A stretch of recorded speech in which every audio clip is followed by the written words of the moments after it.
The reality is Donald Trump doesn't have a lot to lose tonight. I mean, his support has always been almost unmovable. So the second piece is the honeymoon, I think, is over for Kamala Harris. And you all kind of touched on it with Donna.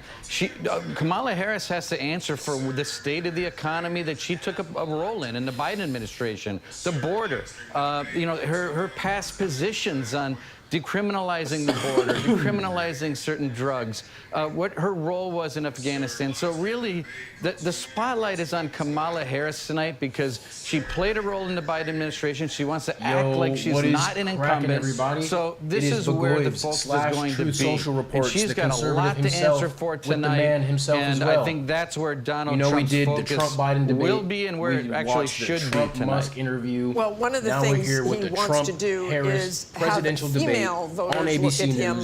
How does he attract female voters after saying things about Kamala Harris? And we'll see how he pronounces that tonight. Things he said about Kamala Harris, that she's dumb as a rock. That's not really going to attract female voters, is it? The joints is rolled. The shots are going to get poured. Yeah, no, it won't. America, but are you ready? I also think that just like he did in the first debate against Joe Biden, I think the formula here is to constantly tie Kamala Harris to the Biden administration, which is where Trump is winning against her on the economy, inflation, and all these other problems that we're having. And then sit back and let her talk. We will be chatting with you guys. Explain herself, her past positions, current positions. How does she feel about how Biden has done on the economy? How does she feel about the border? Well, then turn it over and let her talk. He said everyone can hear clearly but us. Thanks so much for joining us tonight, Donna and Ryan. We're all staying tuned. Can't wait. Yes, sir. And I have to say, as we are just a couple of less than 2 minutes away, this is such an extraordinary moment, and especially, Rachel, when you consider that these two people that have been the center of our lives for the last 2 months have never met each other. Have never even met each other. And Harris said, if you got something to say it to my face. The question tonight, does Donald Trump actually go there? He's questioning racial identity. He's questioning her intelligence as well, or does he stick to the issues? Look, this is the largest audience they're likely going to have in this race. It will be interesting to see if Harris can make clear the stark choice before voters. And where does she decide to land her punches? She can punch hard. Can she do that while rising above the needling coming her way? But first and foremost, are we going to see a handshake when the two of them meet for the first time? We didn't back in 2016 when I did that debate. We'll stand by to see that tonight. But the first time, side to side, together. And I have my doubts that we're going to see that handshake, but what we are going to see is a spirited debate and perhaps the most consequential general election debate we have ever seen, because almost certainly going to be the last one. So with the stakes so high, presidential debate just moments away. We have the entire news division keeping an eye on everything. We're going to be fact-checking on our live blog. My bad. It's all going to be happening right here. The debate now just 10 seconds away. 10 seconds away, We will be back with our post-game show. All right, chat, are you guys ready? Is everyone ready? Make sure you tune in. Make sure you guys are tapping that like button. Tap the screen. Tonight, the high-stakes showdown here in Philadelphia between Vice President Kamala Harris and former President Donald Trump. Their first face-to-face meeting in this presidential election. Their first face-to-face meeting ever. A historic race for president upended just weeks ago. President Biden withdrawing after his last debate. Of course he withdrew. Now up against the same way he was. The candidate separated by the his whole career in one debate tied in the is polls going to happen. And in this man's whole career, including right here in Pennsylvania. All still very much in play. Cheers. The ABC News presidential debate starts right now. Cheers, America. This is an ABC News special. The most consequential moment of this campaign. Kamala Harris. Together, we will chart a new way forward. Donald Trump. We will soon be a great nation again. Face to face. Historic. The ABC News presidential debate. That boy Brett's going to join in. Here Brett now, Marcus, David Muir and Lindsay Davis. Works with. Good evening, I'm David Muir, and thank you for joining us for tonight's ABC News presidential debate. We want to welcome viewers watching on ABC and around the world tonight. Vice President Kamala Harris and President Donald Trump are just moments away from taking the stage in this unprecedented race for president. And I'm Lindsay Davis. Tonight's meeting could be the most consequential event of their campaigns, with Election Day now less than 2 months away. For Vice President Kamala Harris, this is her first debate since President Biden withdrew from the race on July 21st. Of course, that decision followed his debate against President Donald Trump in June. Since then, this race has taken on an entirely new dynamic. And that brings us to the rules of tonight's debate. 90 minutes with 2 commercial breaks. No topics or questions have been shared with the campaigns. The candidates will have 2 minutes to answer questions, and this is the clock. That's what they'll be seeing. 2 minutes for rebuttals and 1 minute for follow-ups, clarifications, or responses. Their microphones will only be turned on when it's their turn to speak. No pre-written notes allowed. There is no audience here tonight in this hall at the National Constitution Center. This is an intimate setting for 2 candidates who have never met. President Trump won the coin toss. He chose to deliver the final closing statement of the evening. Vice President Harris selected the podium to the right. So let's now welcome the candidates to the stage. Vice President Kamala Harris and President Donald Trump. Let's get it. Let's go, Mr. Trump. Donnie T. Shake him. Shake the, ooh. Kamala Harris. Let's have a good debate. Nice to see you. Have fun. Thank you. Welcome to you both. It's wonderful to have you. It's an honor to have you both here tonight. Good evening. We are looking forward to a spirited and thoughtful debate. So let's get started. I want to begin tonight with the issue that voters repeatedly say is their number one issue, and that is the economy and the cost of living in this country. Vice President Harris, you and President Trump were elected 4 years ago, and your opponent on the stage here tonight often asks his supporters, are you better off than you were 4 years ago? When it comes to the economy, do you believe Americans are better off than they were 4 years ago? Starting off in bad faith. So I was raised as a middle-class kid. Oh, great. And I am actually the only person on this stage who has a plan that is about lifting up the middle class and working people of America. I believe in the ambition, the aspirations, the dreams of the American people. And that is why I imagine and have actually a plan to build what I call an opportunity economy. Because here's the thing. We know that we have a shortage of homes and housing, and the cost of housing is too expensive for far too many people. We know that young families need support to raise their children, and I intend on extending a tax cut for those families of $6,000, which is the largest child tax credit that we have given in a long time, so that those young families can afford to buy a crib, buy a car seat, buy clothes for their children. My passion, one of them, is small businesses. My mother raised my sister and me, but there was a woman who helped raise us. We call her our second mother. She was a small business owner. I love our small businesses. Look at them. My plan is to give a $50,000 tax deduction to start up small businesses, knowing they are part of the backbone of America's economy. My opponent, on the other hand, his plan is to do what he has done before, which is to provide a tax cut for billionaires and big corporations, which will result in $5 trillion to America's deficit.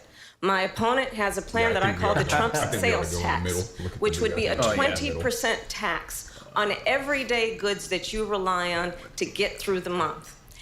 Economists have said that that Trump sales tax would actually result for middle-class families in about $4,000 more a year because of his policies and his ideas about what should be the backs of middle-class people paying for tax cuts for billionaires. Feel all right. President Trump, I'll give you 2 minutes. First of all, I have no sales tax. That's an incorrect statement. She knows that.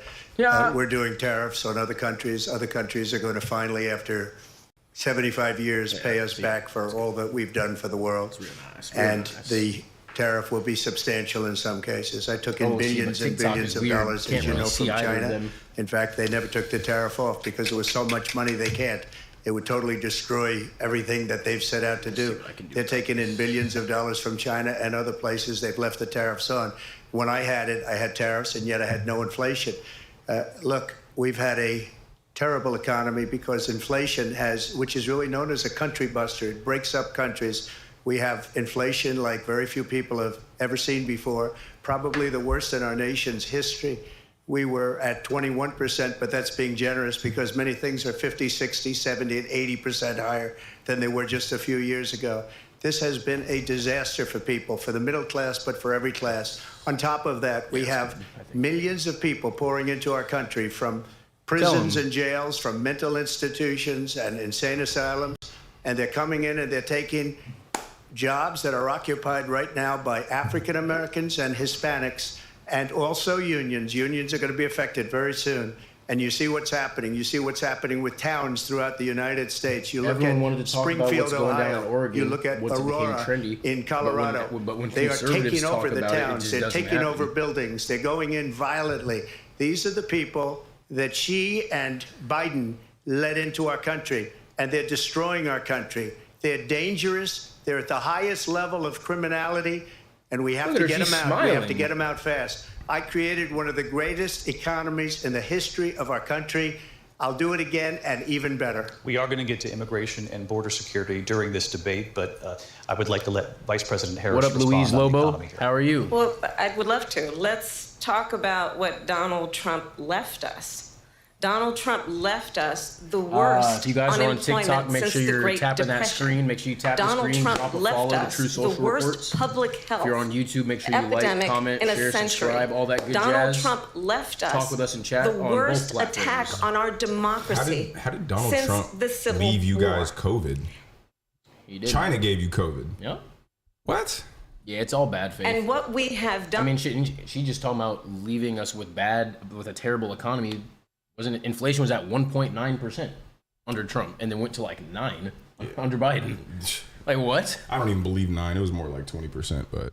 Well, that's 9 is what they deemed the public able to swallow. We know it's not 9%. Well, no, the reason why they don't report inflation properly is because a lot of government jobs and Social Security, they have to increase with the published amount of inflation. So if they published the real amount, they would have had to raise people's salaries by crazy amount. So they which we know they gave a little dud 9 answer, but shit, groceries are twice as much, if not more. So it's like, bro, 9% don't even make sense. Nobody believe it except the idiots. Is clean up Donald Trump's mess. What we have done and what I intend clean up his mess. He had 3.5 years to do it. To do is build on what we know are the aspirations and the hopes of the American people. But I'm going to tell you all in this debate tonight, you're going to hear from the same old tired playbook. I'll probably need one later. A bunch of lies, grievances, and name calling. What you're going to hear tonight is a detailed and dangerous plan called Project 2025 that the former president intends on implementing if he were elected again. I believe very strongly that the American people want a president who understands the importance of bringing us together, knowing we have so much more in common than what separates us. And I pledge to you to be a president for all Americans. President Trump will give you a minute here to respond. Number one, I have nothing to do, as you know, and as she knows better than anyone, I have nothing to do with Project 2025. That's out there. I haven't read it. I don't want to read it purposely. I'm not going to read it. This was a group of people that got together. They came up with some ideas, I guess some good, some bad. But it makes no difference. I have nothing to do. Everybody knows I'm an open book. Everybody knows what I'm going to do. Cut taxes very substantially and create a great economy like I did before. We had the greatest economy. We got hit with a pandemic. And the pandemic was not since 1917, where 100 million people died, has there been anything like it. We did a phenomenal job with the pandemic.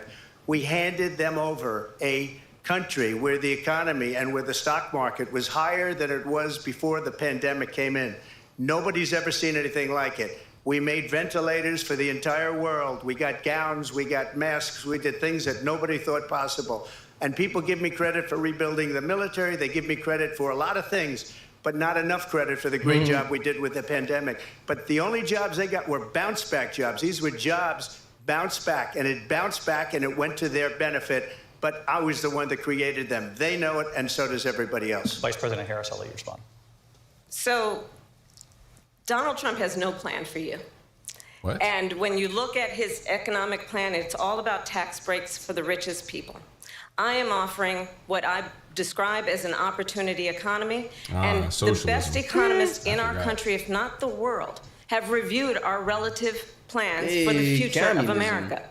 What Goldman Sachs has said is that Donald Trump's plan would make the economy worse. Mine would strengthen the economy. What the Wharton School has said is Donald Trump's plan would actually explode the deficit. 16 Nobel laureates have described his economic plan as something that would increase inflation and by the middle of next year would invite a recession. Yeah, bro, and that is just like, not only did she steal his playbook on that, it's like, when they're doing the exact same thing and they have the exact same policy in this example, the media just reports it grossly different. And Trump wants to break the economy because he wants to remove tax on tips. And then it's, Kamala wants to uplift the working class because she wants to remove tax on tips. Yeah. What is it? Uplifting the middle class, or are we breaking the economy here? It's the same thing. That's a huge difference. Like, we're what? At where we are and where we stand on the issues. And I'd invite you to know that Donald Trump actually has no plan for you because he is more interested in defending himself than he is in looking out for you. That's just a soundbite. They gave her that to say. Look, make sure you guys are tapping that like and tapping the screen on TikTok, many of those on YouTube. Make sure you like, professors drop think my plan is a brilliant plan. It's a great plan. It's a plan that's going to bring up our worth, our value as a country. It's going to make people want to be able to go and work and create jobs and create a lot of good, solid money for our country. And just to finish off, she doesn't have a plan. She copied Biden's plan, and it's like 4 sentences, like run, spot, run. 4 sentences that are just, oh, we'll try and lower taxes. She doesn't have a plan. Take a look at her plan. She doesn't have a plan. Mr. President, I do want to drill down on something you both brought up. The Vice President brought up your tariffs. You responded, and let's drill down on this, because your plan is what she calls is essentially a national sales tax. Your proposal calls for tariffs, as you pointed out here, on foreign imports across the board. You recently said that you might double your plan, imposing tariffs up to 20% on goods coming into this country.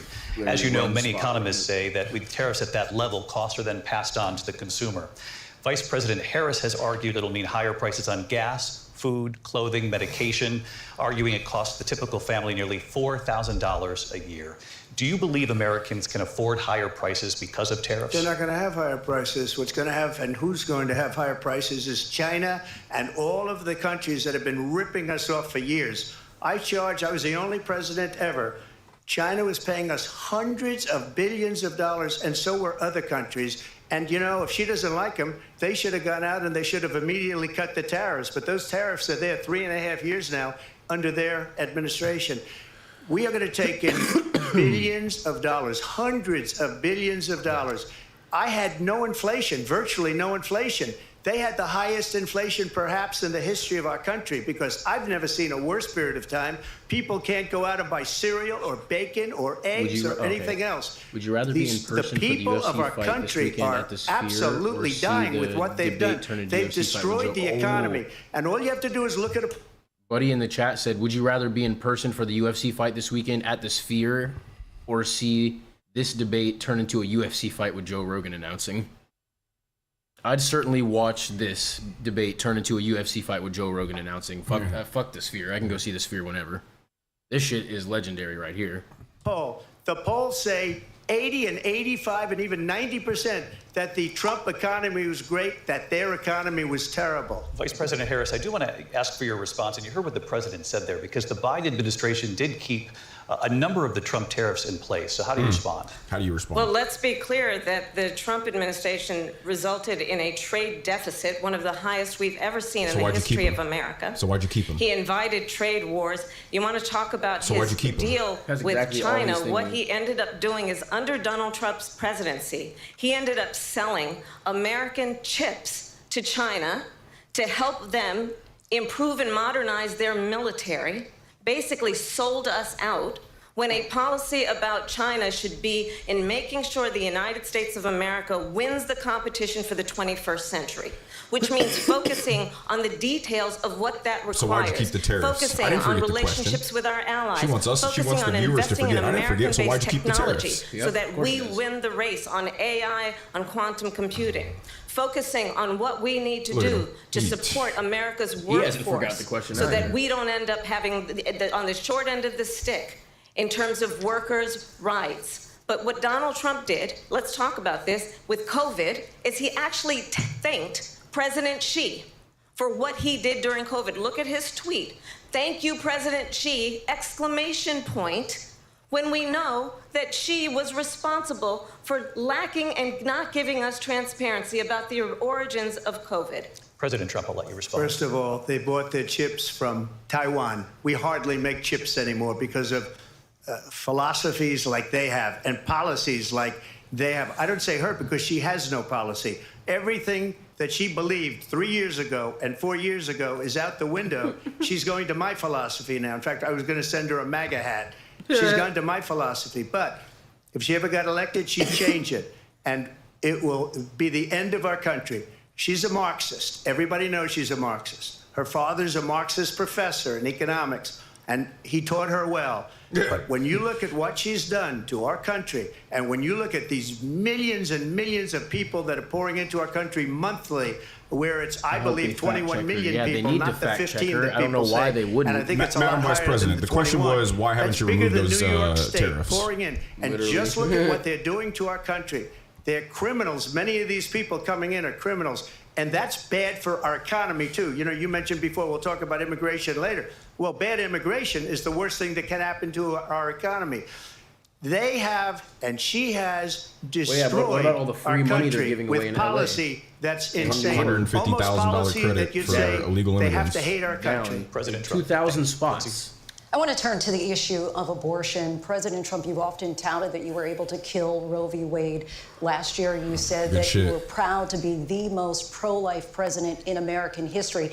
Then last month, you said that your administration would be great for women and their reproductive rights. In your home state of Florida, you surprised many with regard to your 6-week abortion ban, because you initially had said that it was too short. And you said, quote, I'm going to be voting that we need more than 6 weeks. But then the very next day, you reversed course and said you would vote to support the 6-week ban. Vice President Harris says that women shouldn't trust you on the issue of abortion because you've changed your position so many times. Therefore, why should they trust you? Well, the reason I'm doing that vote is because the plan is, as you know, the vote is, they have abortion in the 9th month. They even have, and you can look at the governor of West Virginia, the previous governor of West Virginia, not the current governor, who's doing an excellent job, but the governor before, he said the baby will be born and we will decide what to do with the baby. In other words, we'll execute the baby. And that's why I did that, because that predominates, because they're radical. The Democrats are radical in that. And her vice presidential pick, which I think was a horrible pick, by the way, for our country, because he is really out of it. But her vice presidential pick says abortion in the 9th month is absolutely fine. He also says execution after birth. It's execution, no longer abortion, because the baby is born, is okay. And that's not okay with me, hence the vote. But what I did is something for 52 years. They've been trying to get Roe v. Wade into the states. And through the genius and heart and strength of 6 Supreme Court justices, we were able to do that. Now, I believe in the exceptions for rape, incest, and life of the mother. I believe strongly in it. Ronald Reagan did also. 85% of Republicans do. Exceptions. Very important. But we were able to get it, and now states are voting on it. And for the first time, you're going to see, look, this is an issue that's torn our country apart for 52 years. Every legal scholar, every Democrat, every Republican, liberal, conservative, they all wanted this issue to be brought back to the states where the people could vote. And that's what happened. Now, Ohio, the vote was somewhat liberal. Kansas, the vote was somewhat liberal, much more liberal than people would have thought. But each individual state is voting. It's the vote of the people now. It's not tied up in the federal government. I did a great service in doing it. It took courage to do it. And the Supreme Court had great courage in doing it. And I give tremendous credit to those 6 justices. You kind of have to look at that as any law that you don't like by state. For instance, you don't like the state gun laws of California? Move. Yeah. It's the same thing. It's just what it is. That's just the way the state votes. Yeah. It's just more or less like any other regular issue. In this country where it is legal to kill a baby after it's born. Madam Vice President, I want to get your response to President Trump. Well, as I said, you're going to hear a bunch of lies, and that's not actually a surprising fact. Let's understand how we got here. Donald Trump hand-selected 3 members of the United States Supreme Court with the intention that they would undo the protections of Roe v. Wade. And they did exactly as he intended. And now in over 20 states, there are Trump abortion bans, which make it criminal for a doctor or nurse to provide health care. In one state, it provides prison for life. Trump abortion bans that make no exception even for rape and incest, which understand what that means. How is that his fault? A survivor of a crime, a violation to their body, does not have the right to make a decision about what happens to their body next. That is immoral. I got to say this one thing. There are more women in the U.S. than there are men. So if this was some unanimous decision that women all agreed on, it would get passed every single time. The fact that it doesn't means that some women also don't agree with this. And there's men who are obviously at these my body, my choice movements. So some men agree with it. So it's like, bro, if this was just some, bro, clearly everybody disagrees with this, then bro, every state would have California-like abortion laws. The fact that it doesn't means that, oh, guess what? Oh my God, so surprising. People think differently. Yeah, people think differently. Sorry to tell you, that's why it's a states' rights issue. Like, shit is retarded. Don't like it, move. And one does not have to abandon their faith or deeply held beliefs to agree. The government, and Donald Trump certainly, should not be telling a woman what to do with her body. I have talked with women around our country. You want to talking about the government can't tell you what to do with your body. What about the vaccine? Where the government tells you you can't smoke crack. So the government says kids can't get tattoos. Like the government says kids under 21 can't drink. So I mean, what is this? The government can't tell you what to do with your body nonsense that apparently. And like I said, on the flip, what about the vaccine? Yeah. Get vaccinated or you lose your job. Get vaccinated or you can't go anywhere. Like what? Vaccine passports. Like, come on, bro. Yeah, I'm Stop acting like almost all laws aren't restrictions on your body. Right. Like, what are you talking about? I mean, shit coming from the woman who says that she doesn't care about the Constitution. Yeah, exactly. And said if you have the will to do it, it can be done. Or rather said, it can be done. Do you have the will to do so? Yeah.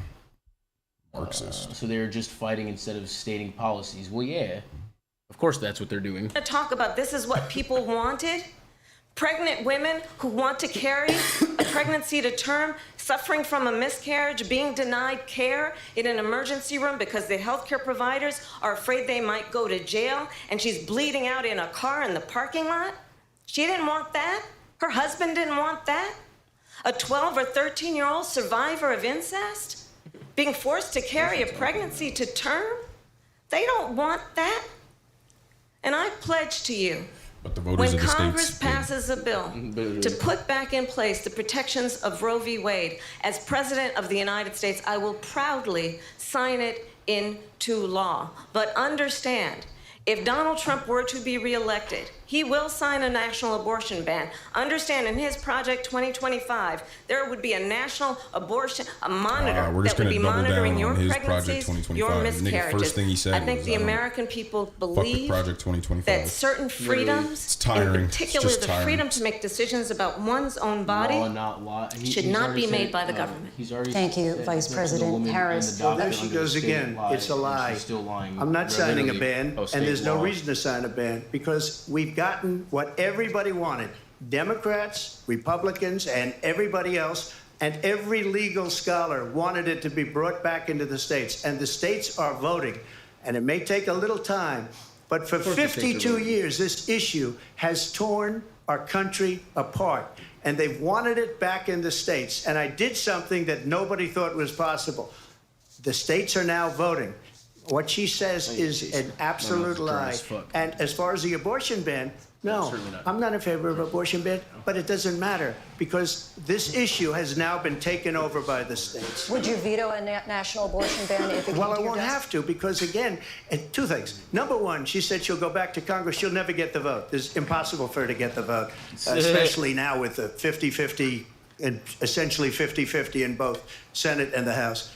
She's not going to get the vote. She can't get the vote. She won't even come close to it. So it's just talk. You know what it reminds me of? When they said they're going to get student loans terminated, and it ended up being a total catastrophe. The student loans, and then I think probably her boss, if you call him a boss, he spends all his time on the beach. But look, her boss went out and said, we'll do it again. We'll do it a different way. And he went out, got rejected again by the Supreme Court. So all these students got taunted with this whole thing about this whole idea. And how unfair that would have been, part of the reason they lost, to the millions and millions of people that had to pay off their student loans. They didn't get it for free. But they were saying it's the same way that they talked about that they talk about abortion. But if I could just get a yes or no, because your running mate, J.D. Vance, has said that you would veto it if it did come to your desk. Well, I didn't discuss it with J.D. In all fairness, J.D., and I don't mind if he has a certain view, but I think he was speaking for me, but I really didn't. Look, we don't have to discuss it because she'd never be able to get it, just like she couldn't get student loans. They couldn't get student loans. They didn't even come close to getting student loans. They taunted young people and a lot of other people that had loans. They can never get this approved. So it doesn't matter what she says about going to Congress. So wonderful, let's go to Congress, do it. But the fact is that for years they wanted to get it out of Congress and out of the federal government, and we did something that everybody said couldn't be done. And now you have a vote of the people on abortion. Vice President Harris, I want to give you your time to respond, but I do want to ask, would you support any restrictions on a woman's right to an abortion? I absolutely support reinstating the protections of Roe v. Wade, and as you Any restrictions, rightly mentioned, 9 months? Nowhere in America is a woman carrying a pregnancy to term and asking for an abortion. That is not happening. It's insulting to the women of America. And understand what has been happening under Donald Trump's abortion So no restriction. You can get an abortion in 9 months. There we go. Pray She said it. and dream That's of having demonic, a family. bro. Demonic as fuck. Are being denied IVF. That's literally a simple yes or no. What is happening in our country? Working people, working women who are working 1 or 2 jobs, who can barely afford childcare as it is, have to travel to another state to get on a plane sitting next to strangers to go and get the health care she needs. Bro. You didn't have to add that. Barely can afford to do it, and what you are putting her through Can you imagine the poor is people unconscionable. can't ride on private and the jets people like of you. America have What a not. bitch, The bro. majority of You're Americans sitting next believe to in a woman's right to make strangers. decisions about her Yes, own bro, body, that's how regular people and go that through is life, why. bro. In every state where this issue has been on the ballot in They red have and to drive blue on the road states next to both, strangers. the They don't people have Secret of Service America have completely voted for surrounding freedom. their vehicle. Vice President Harris, Excuse me, I thank have you. to respond. Another lie. It's another lie. I have been a leader on IVF, which is fertilization. The IVF, I have been a leader. In fact, when they got a very negative decision on IVF from the Alabama courts, I saw the people of Alabama and the legislature 2 days later voted it in. I've been a leader on it. They know that, and everybody else knows it. I have been a leader on fertilization, IVF. And the other thing, you should ask, will she allow abortion in the 8th month, 9th month, 7th month? Come on. Okay, would you do that? Why don't you ask her that question? Yeah. Answer the question, would you because veto? under Roe v. Answer the Wade, question, would you veto? you could do abortions in the 7th month, the 8th month, the 9th That's month, not true. and probably after birth. Just look at the former governor of Virginia. The governor of Virginia said we put the baby aside and then we determine what we want to do with the baby. President Trump, thank you. We're going to turn now to immigration and border security. We know it's an issue that's important to Republicans, Democrats, voters across the board in this country. That's what I'm Vice talking President about. Harris, That's that you were ABC tasked by News President shit. They would've- Biden on with getting Fox, to they the would've root called causes that of shit migration live. from Central 'Cause America. they turned on We both know that mics. illegal border They let crossing them has go reached at a each other. record high in the Biden administration. This past swear to June, God, this shit's President funny as Biden fuck. imposed tough new asylum restrictions. We know Oh, the shit, I numbers forgot I since was then getting have a dropped oh, no, my kitchen's right significantly. here. But my question to you tonight is, why did the administration wait until 6 months before the election to act? And would you have done anything differently from President Biden on this? So I'm the only person on this stage who has prosecuted transnational criminal organizations for the trafficking of guns, drugs, and human beings. Okay, so And since let you me know say how bad these that the criminals can United be, States why'd you open up Congress, the border? including some of the most Literally. conservative Damn. members of the United States Senate, came up with a border security bill, which I supported.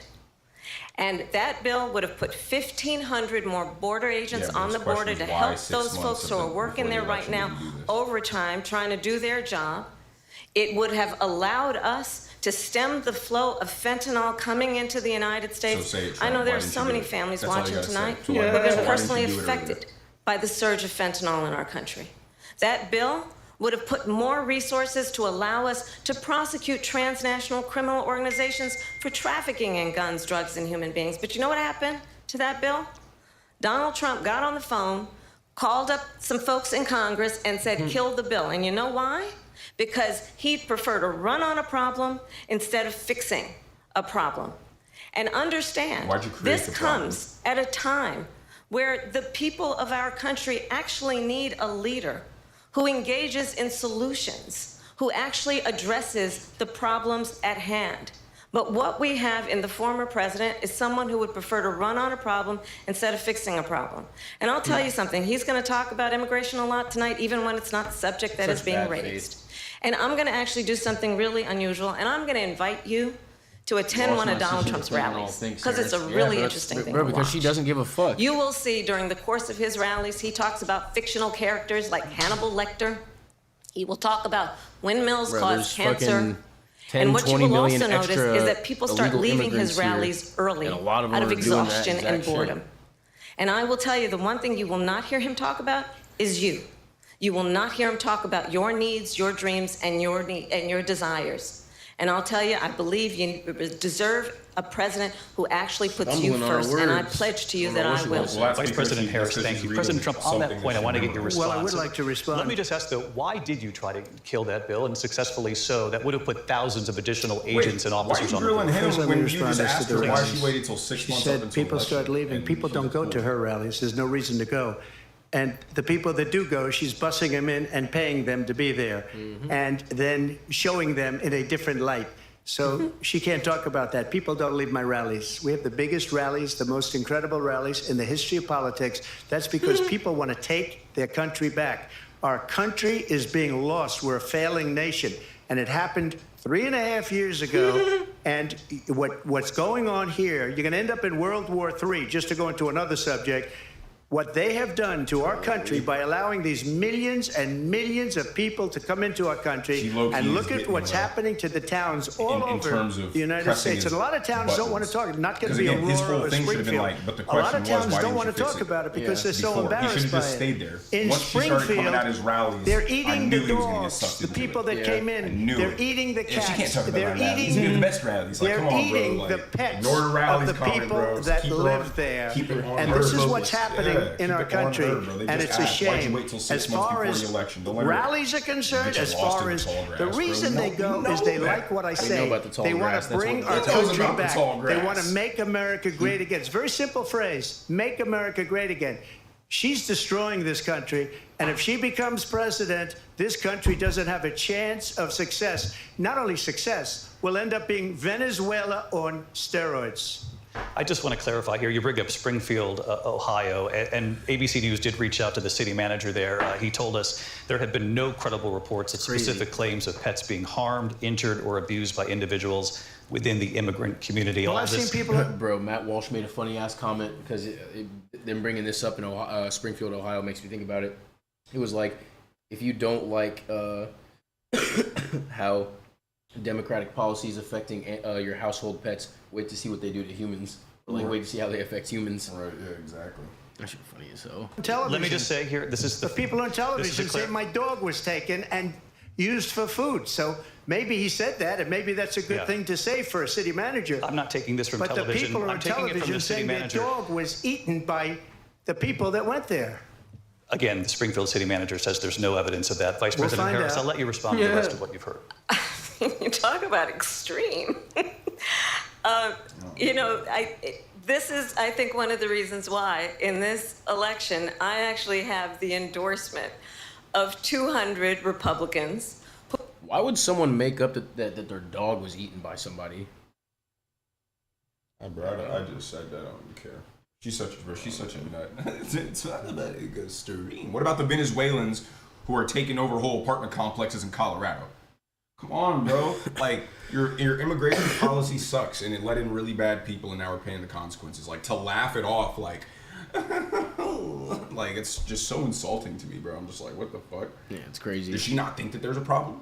Why is it? Well, no, because it's not where she lives.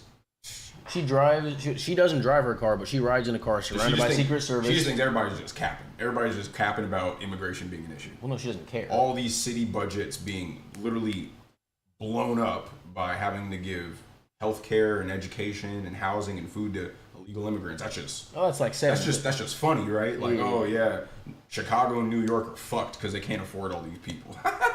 Yeah. Opportunity economy. Like, but it's funny. Yeah, I'm sorry. It's decent when you're a Marxist. Yeah, roll it. Who have formerly worked with President Bush, Mitt Romney, and John McCain, including the endorsement of former Vice President Dick Cheney and Congress member Liz Cheney. Help from the moderator and if you want to really know the inside track on who the former president is, if he didn't make it clear already, just ask people who have worked with him. His former chief of staff, a 4-star general, has said he has contempt for the Constitution of the United States. His former national security advisor has said he is dangerous and unfit.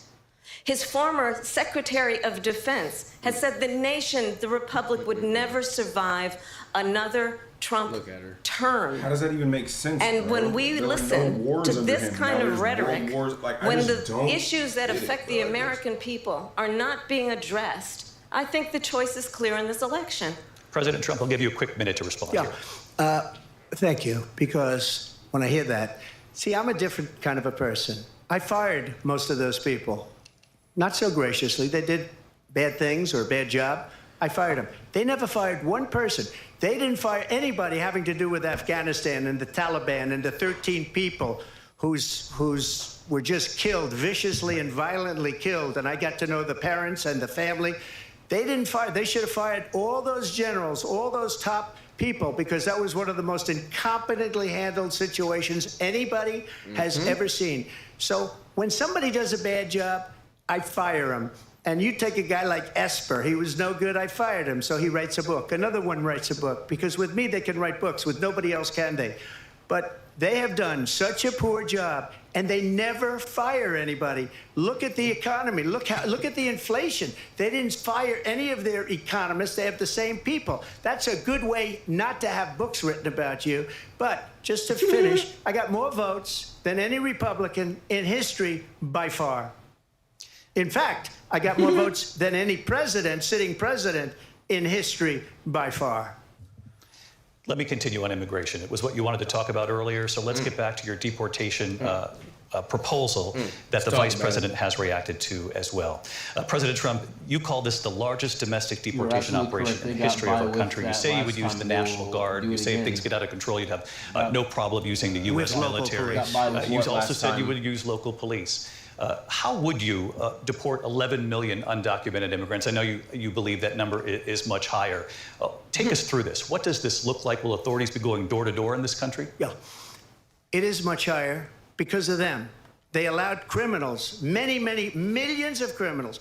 They allowed terrorists. They allowed common street criminals. They allowed people to come in, drug dealers to come into our country. And they're now in the United States and told by their countries like Venezuela, don't ever come back or we're going to kill you. Do you know that crime in Venezuela and crime in countries all over the world is way down? You know why? Because they've taken their criminals off the street and they've given them to her to put into our country.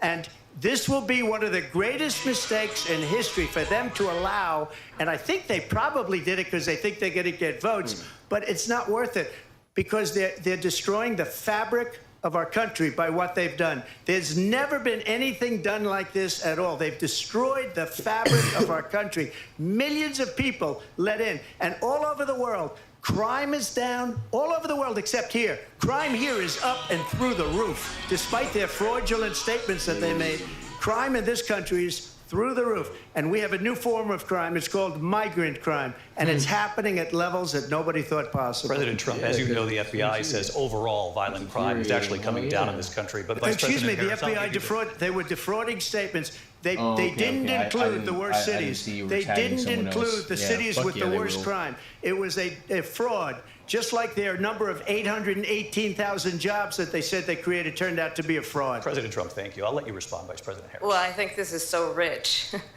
coming from someone who has been prosecuted for national security crimes, economic crimes, election interference, has been found liable for sexual assault, and his next big court appearance is in November at his own criminal sentencing. And let's be clear where each person stands on the issue of what is important about respect for the rule of law and respect for law enforcement. The former vice president called for defunding federal law enforcement, 45,000 agents, get this, on the day after he was arraigned on 34 felony counts. So let's talk about what is important in this race. It is important that we move forward, that we turn the page on this same old tired rhetoric and address the needs of the American people, address what we need to do about the housing shortage, which I have a plan for, address what we must do to support our small businesses, address bringing down the price of groceries. But frankly, the American people are exhausted with this same old tired playbook. Vice President Harris, thank you. Excuse me. Every one of those cases was started by them against their political opponent. And I'm winning most of them, and I will win the rest on appeal. And you saw that with the decision that came down just recently from the Supreme Court. I'm winning most of them. But those are cases, it's called weaponization. Never happened in this country. They weaponized the Justice Department. Every one of those cases was involved with the DOJ, from Atlanta and Fani Willis to the Attorney General of New York and the DA in New York. Every one of those cases. And then they say, oh, he's a criminal. They're the ones that made them go after me. By the way, Joe Biden was found essentially guilty on the documents case. And what happened in my documents case? They said, oh, that's the toughest of them all. A complete and total victory. 2 months ago, it was thrown out. It's weaponization, and they used it, and it's never happened in this country. They used it to try and win an election. They're fake cases. President Trump, thank you. A really quick response here, Vice President Harris, on this notion of weaponization of the Justice Department. Well, let's talk about extreme and understand the context in which this election in 2024 is taking place. In my opinion, the United States Supreme Court recently ruled that the former president would essentially be immune from any misconduct if he were to enter the White House again. Understand, this is someone who has openly said he would terminate, I'm quoting, terminate the Constitution of the United States. That he would weaponize the Department of Justice against his political enemy. Why she let someone all who these has people in, and now why she's expressed all disdain I want to hear that. for members of our military. Understand this is where she wins. What it would mean if Donald Trump were back in the White House with no guardrails. Because certainly we know now the court won't stop him. We know J.D. Vance is not going to stop him. It's up to the American people Vice President to stop Harris. him. Thank you. Lindsay? Vice President Harris, in your last run for president. This is the one that weaponized, not me. She weaponized. I probably took a bullet to the head because of the things that they say about me. They talk about democracy. I'm a threat to democracy. They're the threat to democracy with a fake Russia investigation that went nowhere. We have a lot to get to. Lindsay? Vice President Harris, in your last run for president, you said you wanted to ban fracking. Now you don't. You wanted mandatory government buyback programs for assault weapons. Now your campaign says you don't. You supported decriminalizing border crossings. Now you're taking a harder line. I know you say that your values have not changed. So then why have so many of your policy positions changed? So my values have not changed, and I'm going to discuss at least every point that you've made. But in particular, let's talk about fracking because we're here in Pennsylvania. I made that very clear in 2020. I will not ban fracking. I have not banned fracking as Vice President of the United States. And in fact, I was the tie-breaking vote on the Inflation Reduction Act, which opened new leases for fracking. My position is that we have got to invest in diverse sources of energy so we reduce our reliance on foreign oil. We have had the largest increase in domestic oil production in history because of an approach that recognizes that we cannot over-rely on foreign oil. As it relates to my values, let me tell you, I grew up a middle-class kid raised by a hardworking mother who worked and saved and was able to buy our first home when I was a teenager.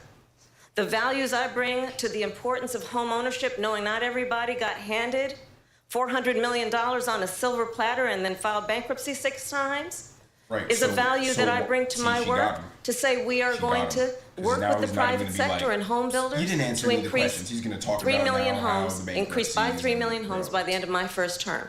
My work that is related to having a friend when I was in high school who was sexually assaulted by her stepfather. And my focus then on protecting women and children from violent crime is based on a value that is deeply grounded in the importance of standing up for those who are most vulnerable. My work that is about protecting Social Security and Medicare is based on long-standing work that I have done, protecting seniors from scams. My values have not changed. And what is important is that there is a president who actually brings values and a perspective that is about lifting people up and not beating people down stay on topic. and name calling. Doesn't know how. The true measure of the leader is the leader who actually understands the strength is not in beating people down, it's in lifting people up. I intend to be that president. President Trump, your response? First of all, I wasn't given $400 million. I wish I was. My father was a Brooklyn builder, Brooklyn, Queens, and a great father, and I learned a lot from him. But I was given a fraction of that, a tiny fraction, and I built it into many, many billions of dollars, many, many billions. And when people see it, they are even surprised. So we don't have to talk about that. Fracking, she's been against it for 12 years. Get back to it. Defund the police. She's been against that forever. She gave all that stuff up. Don't say no. There's clips of you saying it. Very horribly. There's clips and of her everybody's saying it laughing everywhere. at it, okay? They're all laughing at it. She gave up at least 12 and probably 14 or 15 different policies. Like, she was big on defund the police. In Minnesota, she went out. Wait a minute. I'm talking now. If you don't mind, please. Of course it's true. Does that sound familiar? She went out in Minnesota and wanted to let criminals that killed people, that burned down Minneapolis. I hope he mentions the fact that she also said that she wants to remove all kind of law enforcement from any kind of school. But the school shooting that just happened would have been 100 times worse if there wasn't a school resource officer there. Like, I hope and pray to God he mentions that because it just happened, bro. She's such a liar. He just didn't need to touch on the inheritance. He didn't. He didn't, bro. I knew he would, bro. The moment I saw him give that whelp face. It's like the way that I have to, my facial recognition software thing, bro. It has to happen. She went out and raised money to get him out of jail. She did things that nobody would ever think of. Now she wants to do transgender operations on illegal aliens that are in prison. This is a radical left liberal that would do this. She wants to confiscate your guns, and she will never allow fracking in Pennsylvania. If she won the election, fracking in Pennsylvania will end on day one. Just to finish one thing, so important in my opinion. So I got the oil business going like nobody has ever done before. When they took over, they got rid of it, started getting rid of it, and the prices were going up the roof. They immediately let these guys go to where they were. Yeah, it's fucking crazy. I would have been 5 times, 4 times, 5 times higher, because you're talking about 3.5 years ago. They got it up to where I was because they had no choice, because the prices of energy were quadrupling and doubling. You saw what happened to gasoline. So they said, let's go back to Trump. But if she won the election, the day after that election, they'll go back to destroying our country, and oil will be dead, fossil fuel will be dead, we'll go back to windmills, and we'll go back to solar, where they need a whole desert to get some energy to come out of it. You ever see a solar plant? By the way, I'm a big fan of solar, but they take 400, 500 acres of desert soil. Trump, we have a These lot are of not good issues things that for we the have to get environment to. that she We're out of time. understands. Thank you. Lindsay, thank you. We have an election in just 56 days. That's crazy. And I want to talk about the peaceful transfer of power, which, of course, we all know is a cornerstone of our democracy, and the role of the president in a moment of crisis. Mr. President, on January 6th, you told your supporters to march to the Capitol. You said you would be right there with them. The country and the world saw what played out at the Capitol that day, the officers coming under attack. Aides in the West Wing say you watched it unfold on television off the Oval Office. You did send out tweets, but it was more than 2 hours before you sent out that video message telling your supporters to go home. Is there anything you regret about what you did on that day? You just said a thing that isn't covered. Peacefully and patriotically, I said during my speech, not later on. Peacefully and patriotically. And nobody on the other side was killed. Ashley Babbitt was shot by an out-of-control police officer that should have never, ever shot her. It's a disgrace. But we didn't do this group of people that have been treated so badly. I ask, what about all the people that are pouring into our country and killing people that she allowed to pour in? She was the border czar, remember that. She was the border czar. She doesn't want to be called the border czar because she's embarrassed by the border. In fact, she said at the beginning, oh, I'm surprised you're not talking about the border yet. That's because she knows what a bad job they've done. What about those people? When are they going to be prosecuted? When are these people from countries all over the world, not just South America, they're coming in from all over the world, David, all over the world. And crime rates are down all over the world because of it. But let me just when are those, David, when are those people going to be prosecuted? When are the people that burned down Minneapolis going to be prosecuted? Or in Seattle? They went into Seattle. They took over a big percentage of the city of Seattle. When are those people going to be prosecuted? But let me just ask you. You might ask her that question. You were the president. You were watching it unfold on television. It's a very simple question as we move forward toward another election. Is there anything you regret about what you did on that day? Yes, sir. I had nothing to do with that other than they asked me to make a speech. I showed up for a speech. I said, I think it's going to be big. I went to Nancy Pelosi and the mayor of Washington, D.C., and the mayor put it back in writing, as you know. I said, you know, this is going to be a very big rally or whatever you want to call it. And again, it wasn't done by me. It was done by others. I said, I'd like to give you 10,000 National Guard or soldiers. They rejected me. Nancy Pelosi rejected me. It was just 2 weeks ago, her daughter has a tape of her saying she is fully responsible for what happened. They want to get rid of that tape. It would have never happened if Nancy Pelosi and the mayor of Washington did their jobs. I wasn't responsible for security. Nancy Pelosi was responsible. She didn't do her job. The question was about you as president, not about former Speaker Pelosi. But I do want Vice President Harris to respond here. I was at the Capitol on now you January wanted to 6th. respond. I was the vice president-elect. I was also an acting senator. I was there. And on that day, the President of the United States incited a violent mob to attack our nation's capital, to desecrate our nation's capital. On that day, 140 law enforcement officers were injured, and some died. And understand, the former president has been indicted and impeached for exactly that reason. But this is not an isolated situation. Let's remember Charlottesville, where there was a mob of people carrying tiki torches, spewing anti-Semitic hate. What did all your Gaza the president buddies, then at the time say? There were fine people on each side. Yeah. Let's remember. Do you condemn all the student protesters when it came to saying, the Proud Boys, a militia, from the river to the sea to death to the United States? The oh no, I bet said, you'd say there's good people on both. Stand back and stand by. Faith, bro, I swear to God. So for everyone watching who remembers what January 6th was, yeah, for all of us watching who remember what every college being taken over by Hamas. Let's not go back. We're not going back. It's time to turn the page. What was more scary as a country? And if that was a bridge too far for you, well, there is a place in our campaign for you to stand burning down. Seattle being taken over. To stand for our democracy, to stand for rule of law, Seattle being taken and over to by end the militia. chaos, We remember that. and to end the approach that is about attacking the foundations of our democracy because you don't like the outcome. And be clear on that point. Donald Trump, the candidate, has said in this election there will be a bloodbath if this and the outcome of this election is not to his liking. Let's turn the page on this. Let's not go back. Let's chart a course and that's the reason for the nigga future got shot in the head. and not go backwards to the past. Because let me just follow up here. Like that. It was a different term, and it was a term that related to energy because they have destroyed our energy business. That was where bloodbath was. Also, on Charlottesville, that story has been, as you would say, debunked.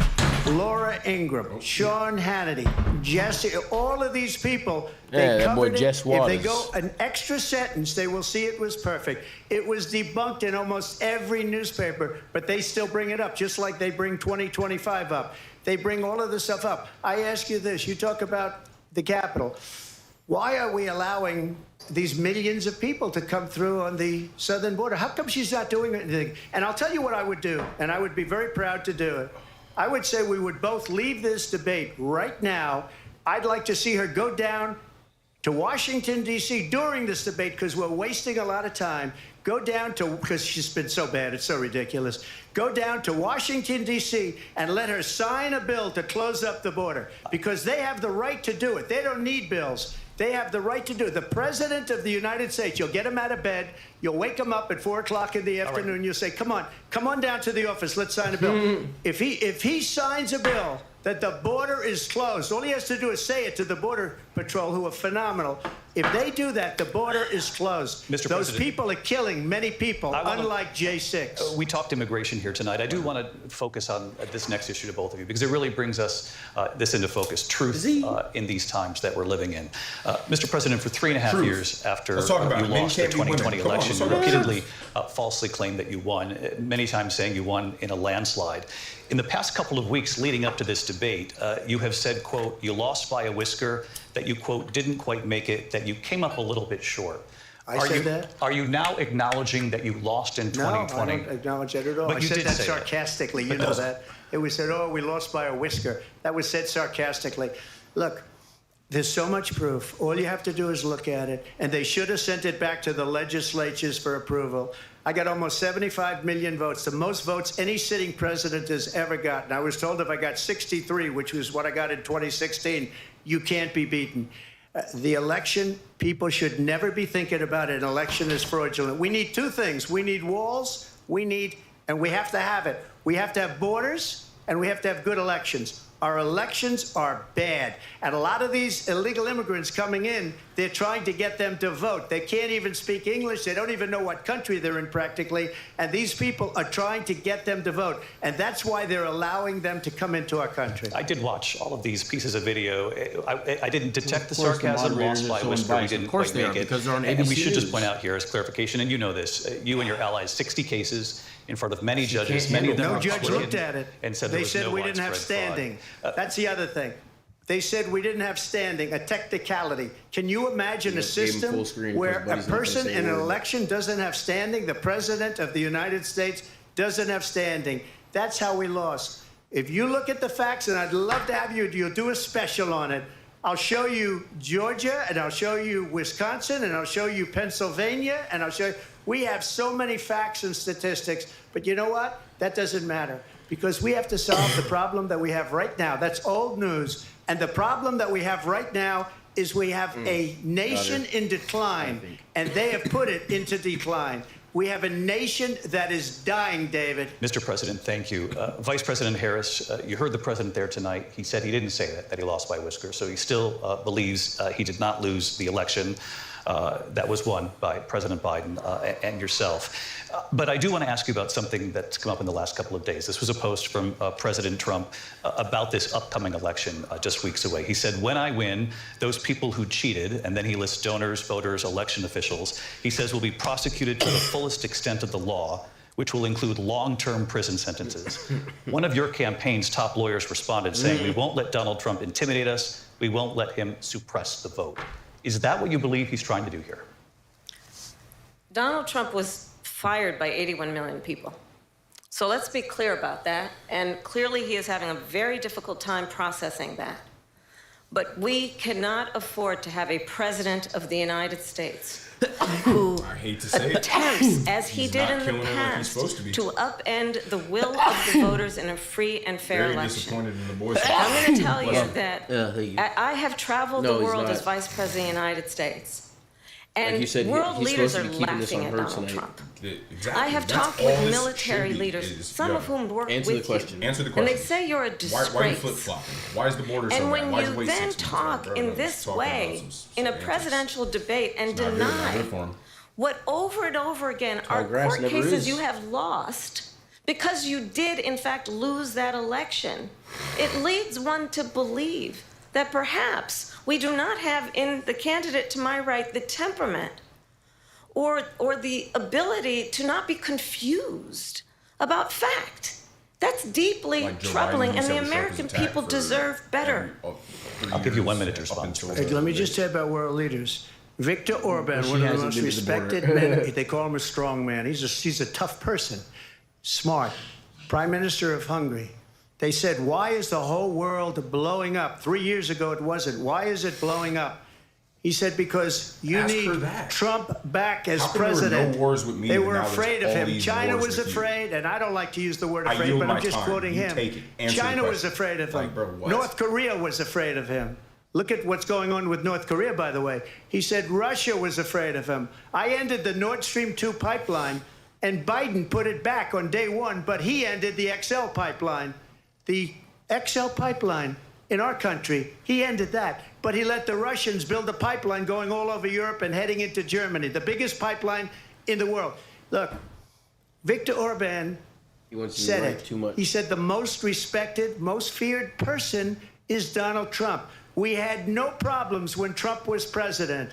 But when this weak, pathetic man that you saw at a debate just a few months ago, that if he weren't in that debate, he'd be running instead of her. She got no votes. He got 14 million votes. What you did, you talk about a threat to democracy. He got 14 million votes, and they threw him out of office. And you know what? I'll give you a little secret. He hates her. He can't stand her. But he got 14 million votes. They threw him out. She got 0 votes. And when she ran, she was the first one to leave because she failed. And now she's running. I don't understand it, but I'm okay with it because your time is I think up. we're going to do very well. We've got a lot more to get to. Turning now to the Israel-Hamas war and the hostages who are still being held, Americans among them. Vice President Harris, in December, you said, quote, Israel has a right to defend itself, but you added, quote, it matters how, saying international humanitarian law must be respected. Israel must do more to protect innocent civilians. You said that 9 months ago. Now an estimated 40,000 Palestinians are dead. Nearly 100 hostages remain. Just last week, Prime Minister Benjamin Netanyahu said there's not a deal in the making. President Biden has not been able to break through the stalemate. How would you do it? Well, let's understand how we got here. On October 7, Hamas, a terrorist organization, slaughtered 1,200 Israelis, many of them young people who were simply attending a concert. Women were horribly raped. And so absolutely, I said then, I say now, Israel has a right to defend itself. We would. But on your terms. And how it does so matters. Because it is also true, far too many innocent Palestinians have been killed. So what suggestions? Children, mothers. For these people who what we know fight is that this war must end. It must end immediately, and the way it will end is we need a ceasefire deal and we need the hostages out. And so we will continue to work around the clock on that. Work around the clock, also understanding that we must chart a course for a two-state solution. And in that but solution, they don't want that. there must they said be from the river security to for the Israeli people and Israel, and an equal measure for the Palestinians. But the one thing I will assure you always, I will always give Israel the ability to defend itself, in particular as it relates to Iran and any threat that Iran and its proxies. Is that for people who don't know anything? They see this as a legit answer. They're like, oh yeah, I believe Israel has a right to defend itself, but that's also true. They should be careful about how they're engaging their war. And they should just make 2 states, but we know it's not going to happen, and it can't happen. You can't engage a war any way than how it's happening. There isn't going to be a 2-state solution. Israel has accepted almost a dozen U.S. proposed treaties, and Hamas has rejected every single one. So it's like, bro, like, can you just be honest about the fact that it's like, bro, these niggas... It's not going to be solved by America. It's not going to be solved by you, and your proposed solutions are such bad fit. Like, nobody's going to be thinking this, but the way that I'm seeing Kamala Harris tonight is she has no respect for the American citizen, and she thinks we're all idiots. If you honestly believe you're going to answer every question with this runaround word salad, then it's like, all right, bro, I see how you see me. You see me as somebody who... You want looking into this. Bro, you want me to vote for you and you think I'm just grossly uninformed and you think that I'm just going to be like, oh yeah, like what you're saying sounds like pretty cool, so I guess I'll vote for you because like, oh, Project 2025. Like, bro, I'm not that, bro. And I wish a lot of motherfuckers weren't like that because it's like, bro, she's literally just insulting people. They're asking questions, but people want to know real answers, bro. Oh yeah. Why is it why can't you just, as the president, just answer some real fucking questions, bro? It's it's not, you haven't answered one, and you haven't even tried to, bro. You're showing that you have no interest in being clear about anything, and that you're not trying to be a good faith. You're literally out here on some just funny shit, trying to debate Donald Trump. I'm out here trying to debate, bro. This is the president, bro. He knows because he was president. She just on some funny shit. She's seen her boss Joe Biden do it. No, that's not the way a president's supposed to operate, shorty. Like, you don't get to do all the it's just so bad faith to me, bro. Like, why do you want this job? Like, we really got to deal with Russia and China and stuff. Like, these are real problems. Like, this isn't just a funny little game show back and forth on television, bro. Like, answer some questions, bro. Like, what are you gonna do? Tell us what, like for real. Like, damn. Yeah, I just feel like it's ridiculous, bro. And I'm just getting more mad as I'm going through it, simply because it's like, I know she's winning to a lot of dumb motherfuckers. Bro. Yeah. You know what I mean? Like, that's why I'm getting mad, is because, like, a lot of people legit, like we said, bro, we remember seeing fucking news about these people taking over blocks of major U.S. cities with weapons, bro. It's like, that happened under y'all. Like, we remember that. Like, that's not the way we want this. Like, we remember you gave $85 billion to Afghanistan, who's now flipping that shit to our enemies, bro. You don't think North Korean engineers can, if they buy one of these fucking planes that we got that are next gen, you don't think they can spend enough time trying to figure out how it works? I mean, of course they can, because that shit happened about 3.5 years ago. Bro, so it's like, oh, the Taliban got $85 billion. It's not even that, bro. It's that our equipment is so much more advanced than other countries. And if they can get their hands on some of our shit and literally have the time to just sit there and experiment with it for years and figure out how it works, bro, our entire advantage is lost. Yeah. That's like, these are real serious problems, bro. Like, and she's just cackling and hee-heeing about it. Like, even though Trump isn't doing super well, in my opinion, I and everybody else should be able to trust in the fact that it's not hypothetical. We've lived through a Trump administration. Yeah. We know it's solid, bro. And we've also lived through the Biden-Harris administration. And if you thought that it was so bad that Joe Biden had to be booted out of office, bro, then why in the world would you vote for someone who's just his right hand, who touts herself? She's the last voice in the room. She's involved with everything. But then as soon as it's, oh, Biden sucks, then it's like, oh, well, I'm just the vice president. You know, I don't really do anything.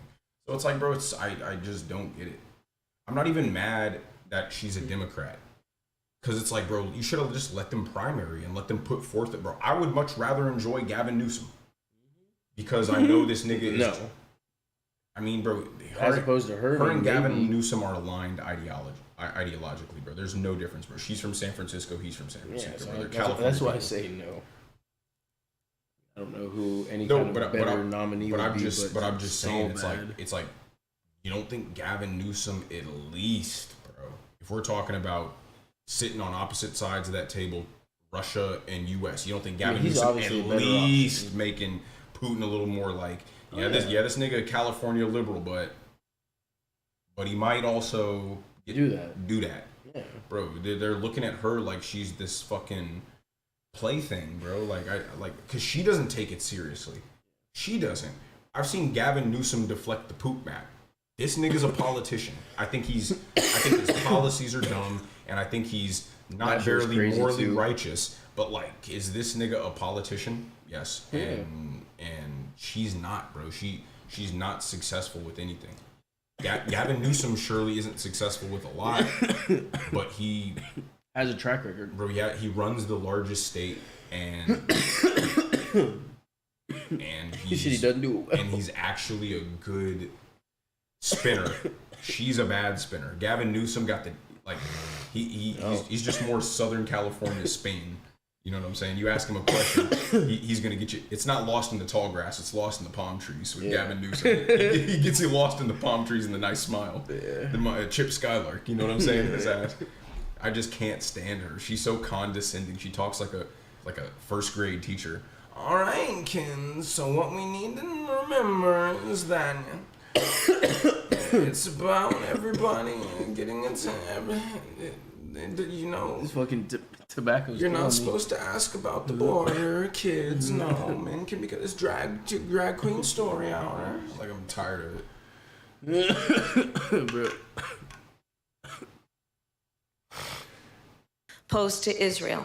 But we must have a two-state solution where we can rebuild Gaza, where the Palestinians have security, self-determination, and the dignity they so rightly deserve. President Trump, how would you negotiate with Netanyahu and also Hamas in order to get the hostages out and prevent the killing of more innocent civilians in Gaza? If I were president, it would have never started. If I were president, Russia would have never, ever, I know Putin very well, he would have never, and there was no threat of it either, by the way, for 4 years. have gone into Ukraine and killed millions of people when you add it up, far worse than people understand what's going on over there. But when she mentions about Israel, all of a sudden, she hates Israel. She wouldn't even meet with Netanyahu when he went to Congress to make a very important speech. She refused to be there because she was at a sorority party of hers. She wanted to go to the sorority party. She hates Israel. If she's president, I believe that Israel will not exist within 2 years from now. And I've been pretty good at predictions, and I hope I'm wrong about that one. She hates Israel. At the same time, in her own way, she hates the Arab population because the whole place is going to get blown up. Arabs, Jewish people, Israel will be gone. It would have never happened. Iran was broke under Donald Trump. Now Iran has $300 billion because they took off all the sanctions that I had. Iran had no money for Hamas or Hezbollah or any of the 28 different spheres of terror. And they are spheres of terror, horrible terror. They had no money. It was a big story, and you know it. You covered it very well, actually. They had no money for terror. They were broke. Now they're a rich nation, and now what they're doing is they're spreading that money around. What does she disagree with? Look at what's happening with the Houthis and Yemen. Look at what's going on in the Middle East. This would have never happened. I will get that settled and fast, and I'll get the war with Ukraine and Russia ended. If I'm president-elect, I'll get it done before even becoming president. Vice President Harris, he says you hate Israel. That's absolutely not true. I have my entire career and life supported Israel and the Israeli people. He knows that. He's trying to, again, divide and distract from the reality, which is it is very well known that Donald Trump is weak and wrong on national security and foreign policy. It is well known that he admires dictators, please, and this is wants to be a dictator. But how? How are you going to sit here and tell us he's weak on foreign policy and national security, and we have the lowest border crossings ever and no new wars? Like, I'm not even mad at you because you're on the opposite side of my ideology. I'm mad at you because you're being a bitch right now. You're just lying. Bro, Donald Trump is weak on foreign policy and national security. If he's weak, then what are you? I'm sorry, two massive wars, maybe China finna invade Taiwan, and 20 million extra people. What are you if he's weak, bro? It's just like, damn, bro. Like, you know what I hate most about a motherfucker? Somebody who can't admit they're wrong. Yeah, bro, you fucked up, bro. You're a human like the rest of us. You're not perfect. You fucked up. Yeah, you're right. I did. Nah, everything's better in your economy. Immigration's not an issue. Fucking the world's like. I'm sorry. Why are you lying? Like, that's my last rant on it because that was just so bad faith, bro. Saying, bro, it's all because this shit would happen on day one, according to himself. Outlet.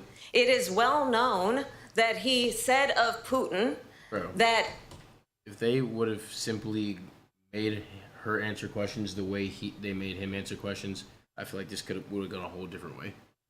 Because I feel like she would have had to clarify on certain things that would have made her look bad. Yeah, but he should have known that they weren't going to do it. His whole job here should have been, you're doing it. Yeah. No interview she takes is anybody going to press her. This is your moment to the American people to literally just press this woman. That is what this debate, bro. We already know about you, bro. You don't need to talk about you. We want to figure out about her. Let her talk herself into a hole. That should have been strategy number one. But he didn't, and he could have got a big jump in the polls from this, and it could have done a lot of damage to her, and I'm just sad that I'm 50 minutes, maybe an hour through this thing, and it seems like she came out the other side unscathed. This was supposed to be a moment to drag her, bro, but he did not take it. Yeah. He can do whatever the hell he wants and go into Ukraine. It is well known that he said when Russia went into Ukraine, it was brilliant. It is well known he exchanged love letters with Kim Jong-un, and it is absolutely well known bro. If you tell me my president exchanges and love autocrats letters are with Kim rooting Jong-un, and that means for the you world to is be safe, president again because they're so clear. They can manipulate you with flattery and favors, and that is why so many military leaders who you have worked with have told me you are a disgrace. That is why we understand that we have to have a president who is not consistently weak and wrong on national security, including the importance of upholding and respecting in highest regard our military. Vice President Harris, thank you. They're the ones, and she's the one that caused it, that's weak on national security by allowing every nation last month for the year, 168 different countries sending people into our country. Their crime rates are way down. Putin endorsed her last week, said, I hope she wins. And I think he meant it, because what he's gotten away with is absolutely incredible. It wouldn't have happened with me. The leaders of other countries think that they're weak and incompetent, and they are. They're grossly incompetent. And I just ask one question. Why does Biden go in and kill the Keystone Pipeline and approve the single biggest deal that Russia's ever made, Nord Stream 2, the biggest pipeline anywhere in the world going to Germany and all over Europe? Because they're weak and they're ineffective. And Biden, by the way, gets paid a lot of money. Thank you. We have a lot of issues to get to. We'll be right back with much more of this historic ABC News presidential debate from the National Constitution Center right here in Philadelphia. How convenient a commercial break. What if he just ran over and stole it? Lost the election. This presidential debate will continue after this. He'd lose he'd go to jail for sure. Yeah, you attack the vice president, you're low-key fucked. Even if you're the last fight. It was a regular day for 19-year-old Melissa Witt. She went to meet her mom. Well, I mean, we paused a great bit. Let's see how much we can go forward. Oh, shit. Oh. All right, slow down, Kiwasabi. Bro, where are you going? It's the wrong direction. All right, Christ chat, look at him.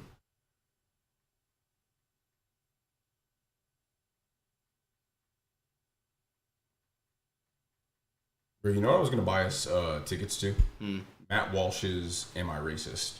But the nearest theater was 45 minutes away. I should have just bought him anyway. Is it still out? Yeah, I low-key can buy tickets. I'll drive. Yeah, we definitely got to watch that new Matt Walsh theater release. Get him all drive. All right, bet. That boy, Pennsylvania. Here again, David Moore and Lindsay Davis. Welcome back to this historic ABC News presidential debate tonight. We're going to continue here, and I want to turn to the war in Ukraine. We're now 2.5 years into this conflict. Mr. President, it has been the position of the Biden administration that we must defend Ukraine from Russia, from Vladimir Putin, to defend their sovereignty, their democracy, that it's in America's best interest to do so, arguing that if Putin wins, he may be emboldened to move even further into other countries. You have said you would solve this war in 24 hours. You said so just before the break tonight. You let a nigga How walk exactly into your would you do that? And I want to ask you a very simple question tonight. Do you want Ukraine to win this war? I want the war to stop. I want to save lives that are being uselessly, people being killed by the millions. It's the millions. It's so much worse than the numbers that you're getting, which are fake numbers.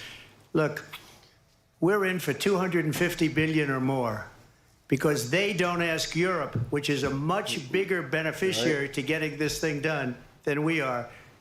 They're in for $150 billion less because Biden and you don't have the courage to ask Europe like I did with NATO. Yeah. They paid billions and billions, hundreds of billions of dollars when I said, either you pay up or we're not going to protect you anymore. So that's maybe one of the reasons they don't like me as much as they like weak people.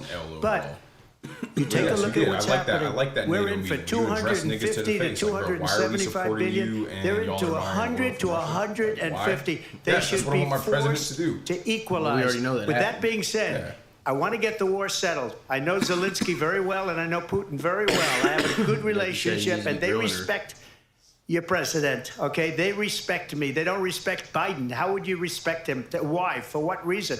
He hasn't even made a phone call in 2 years to Putin, hasn't spoken to anybody.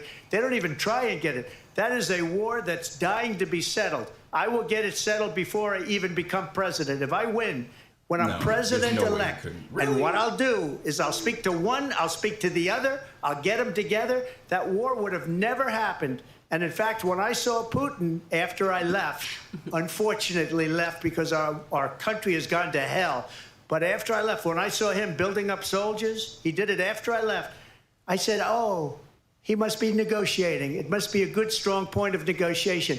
Well, it wasn't, because Biden had no idea how to talk to him. He had no idea how to stop it. And now you have millions of people dead, and it's only getting worse, and it could lead to World War III. Don't kid yourself, David. We're playing with World War III, and we have a president that we don't even know if he's... Where is our president? We don't even know if he's a president. And just to clarify they threw him out of a campaign like a dog. We don't even know. Is he our president? But we have a president, Mr. President, that doesn't know he's alive. Your time is up. These are great points, but just to clarify the be question, all about her. do you believe it's in the U.S. best interests for Ukraine to win this war, yes or no? I think it's in the U.S. best interest to get this war finished and just get it done. All right. Negotiate a deal, because we have to stop all of these human lives from being destroyed. I want to take this to Vice President Harris. I want to get your thoughts on support for Ukraine in this moment, but also as Commander-in-Chief, if elected, how would you deal with Vladimir Putin, and would it be any different from what we're seeing from President Biden? No, she ain't gonna answer. Well, first of all, it's important to remind the former president you're not running against Joe Biden, you're running against me. I believe the reason that Donald Trump says that this war would be over within 24 hours is because he would just give it up. And that's not who we are as Americans. Let's understand what happened here. How can we give up a war that we're not fighting in? I met with Zelensky a few days before Russia invaded, tried through force to change territorial boundaries, to define one of the most important international rules and norms, which is the importance of sovereignty and territorial integrity. And I met with President Zelensky. I shared with him American intelligence about how he could defend himself. Days later, I went to NATO's eastern flank, to Poland and Romania. And through the work that I and others did, we brought 50 countries together to support Ukraine in its righteous defense. And because of our support, because of the air defense, the ammunition, the artillery, the javelins, the Abrams tanks that we have provided, Ukraine stands as an independent and free country. If Donald Trump were president, Putin would be sitting in Kyiv right now. And understand what that would mean. Because Putin's agenda is not just about Ukraine. Understand why the European allies and our NATO allies are so thankful that you are no longer president, and that we understand the importance of the greatest military alliance the world has ever known, which is NATO, and what we have done to preserve the ability of Zelensky and the Ukrainians to fight for their independence.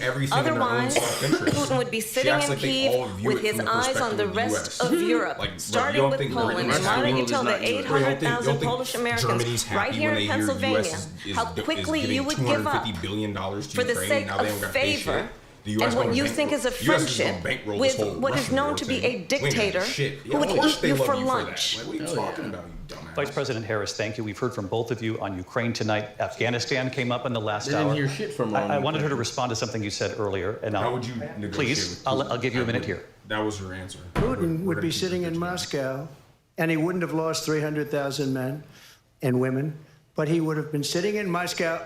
Quiet, please. He would have been sitting in Moscow, much happier than he is right now. But eventually, you know, he's got a thing that other people don't have. He's got nuclear weapons. They don't ever talk about that. He's got nuclear weapons. Nobody ever thinks about that.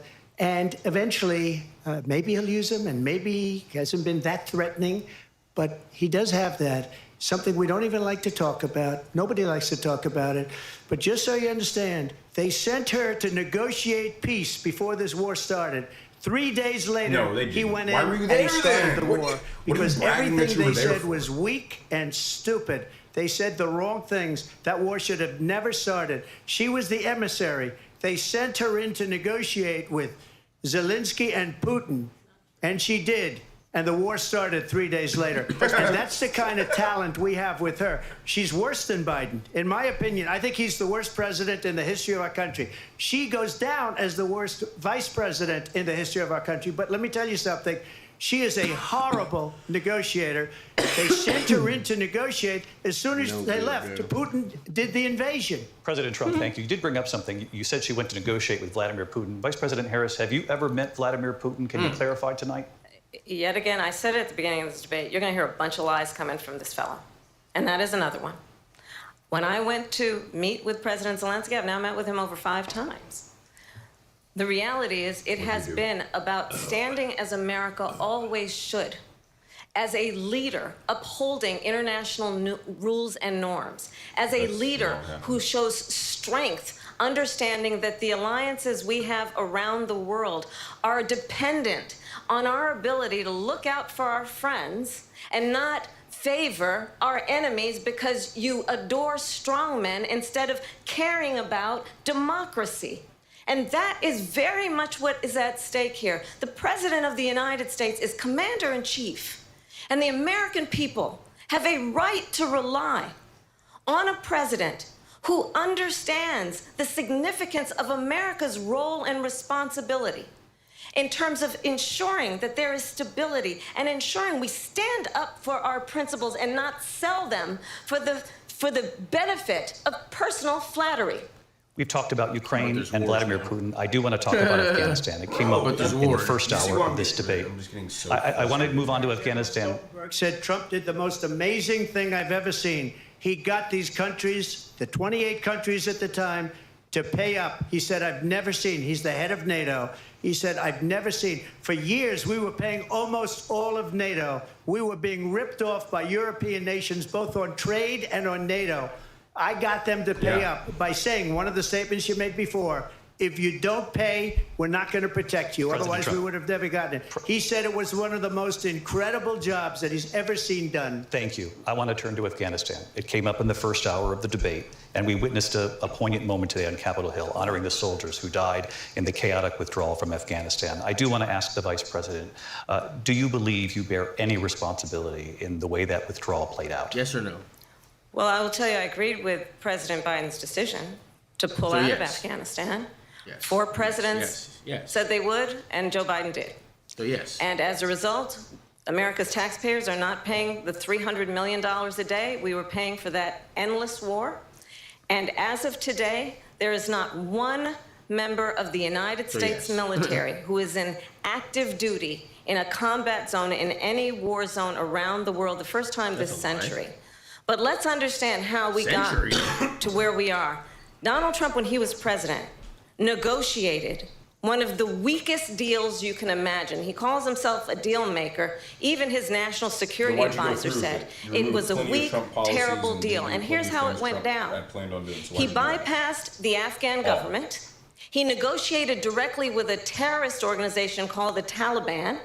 The negotiation involved the Taliban getting 5,000 Taliban terrorists released. And get this, and the president at the time invited the Taliban to Camp David, a place of storied significance for us as Americans, a place where we honor the importance of American diplomacy, where we invite and receive respected world leaders. And this former president, as president, invited them to Camp David because he does not, again, appreciate the role and responsibility of the President of the United States to be commander-in-chief with a level of respect. And this gets back to the point of how he has consistently disparaged and demeaned members of our military, fallen soldiers, and the work that we must do to uphold the strength and the respect of the United States of America around the world. Vice President Harris, thank you. President Trump, your response to her saying that you began the negotiations with the Taliban. So if you take a look at that period of time, the Taliban was killing our soldiers, a lot of them, with snipers. And I got involved with the Taliban because the Taliban was doing the killing. That's the fighting force within Afghanistan. They don't bother doing that because, they deal with the wrong people all the time. But I got involved. And Abdul is the head of the Taliban. He is still the head of the Taliban. And I told Abdul, don't do it anymore. You do it anymore, you're going to have problems. And he said, why do you send me a picture of my house? I said, you're going to have to figure that out, Abdul. And for 18 months, we had nobody killed. We did have an agreement negotiated by Mike Pompeo. It was a very good agreement. The reason it was good, it was we were getting out. We would have been out faster than them, but we wouldn't have lost the soldiers. We wouldn't have left many Americans behind, and we wouldn't have left $85 billion worth of brand new, beautiful military equipment behind. And just to finish, They blew it. The agreement said you have to do this, and they didn't do it. They didn't do it. The agreement was terminated by us because they didn't do what they were supposed to do. I want to move on. And these people did the worst withdrawal. And in my opinion, the most embarrassing moment in the history of our country. And by the way, that's why Russia attacked Ukraine, because they saw how incompetent she and her boss are. President Trump, thank you.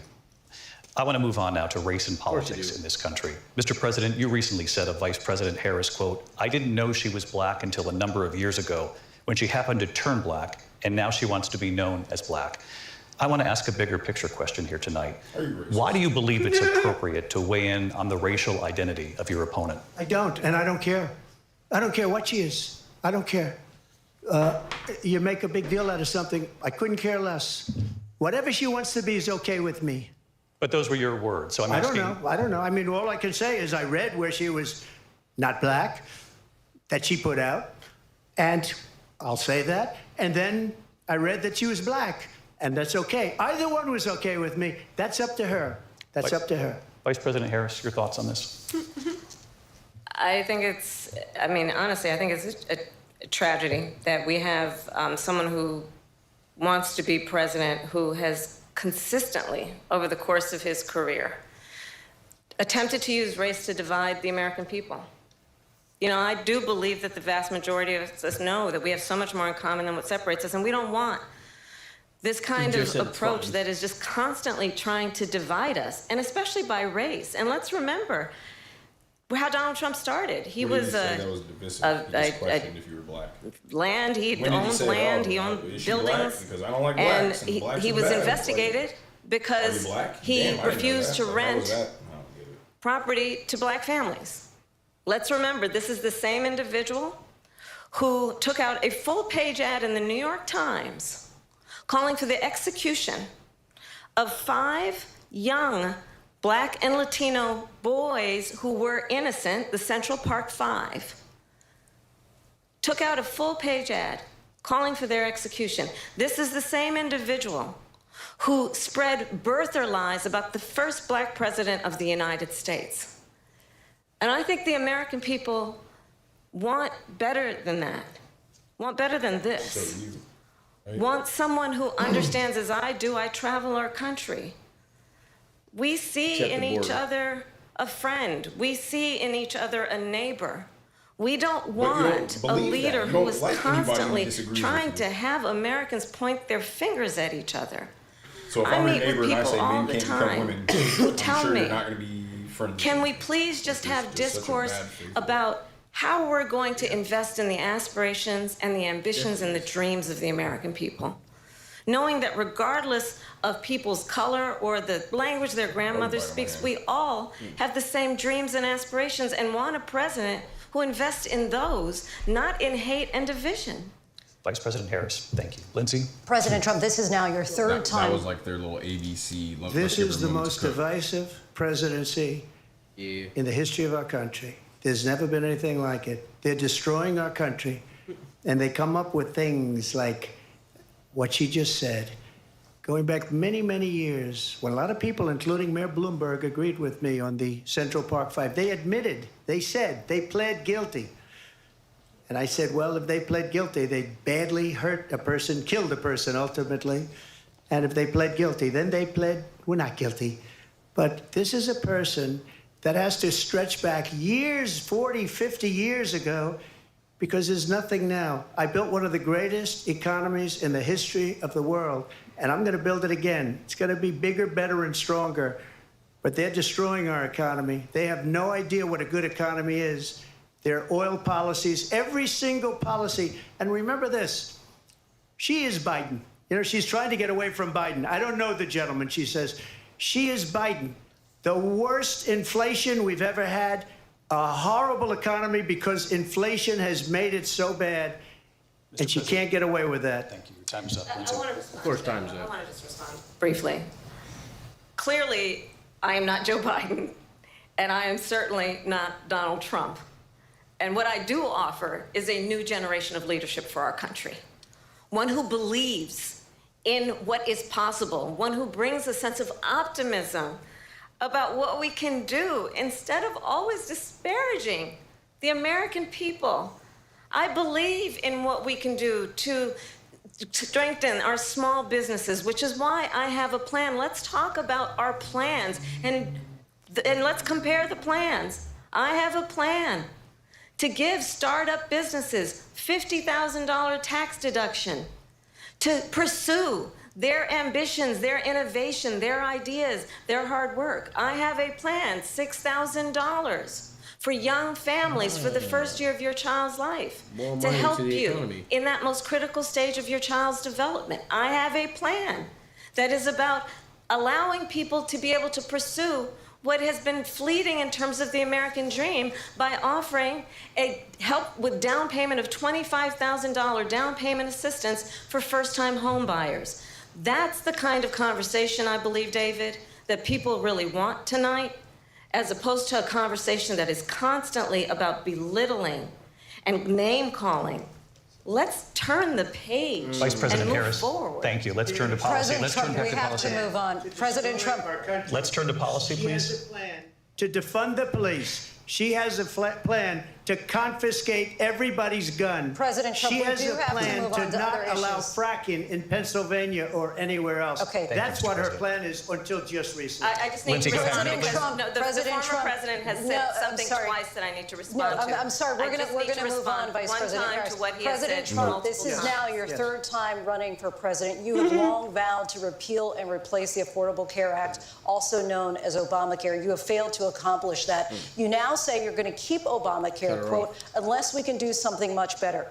Last month, you said, quote, we're working on it. So tonight, 9 years after you first started running, do you have a plan, and can you tell us what it is? Obamacare was lousy health care, always was. It's not very good today. And what I said, that if we come up with something, and we are working on things, we're going to do it and we're going to replace it. But remember this, I inherited Obamacare because Democrats wouldn't change it. They wouldn't vote for it. They were unanimous. They wouldn't vote to change it. If they would have done that, we would have had a much better plan than Obamacare.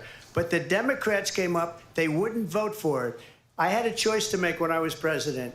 Do I save it and make it as good as it can be, never going to be great, or do I let it rot?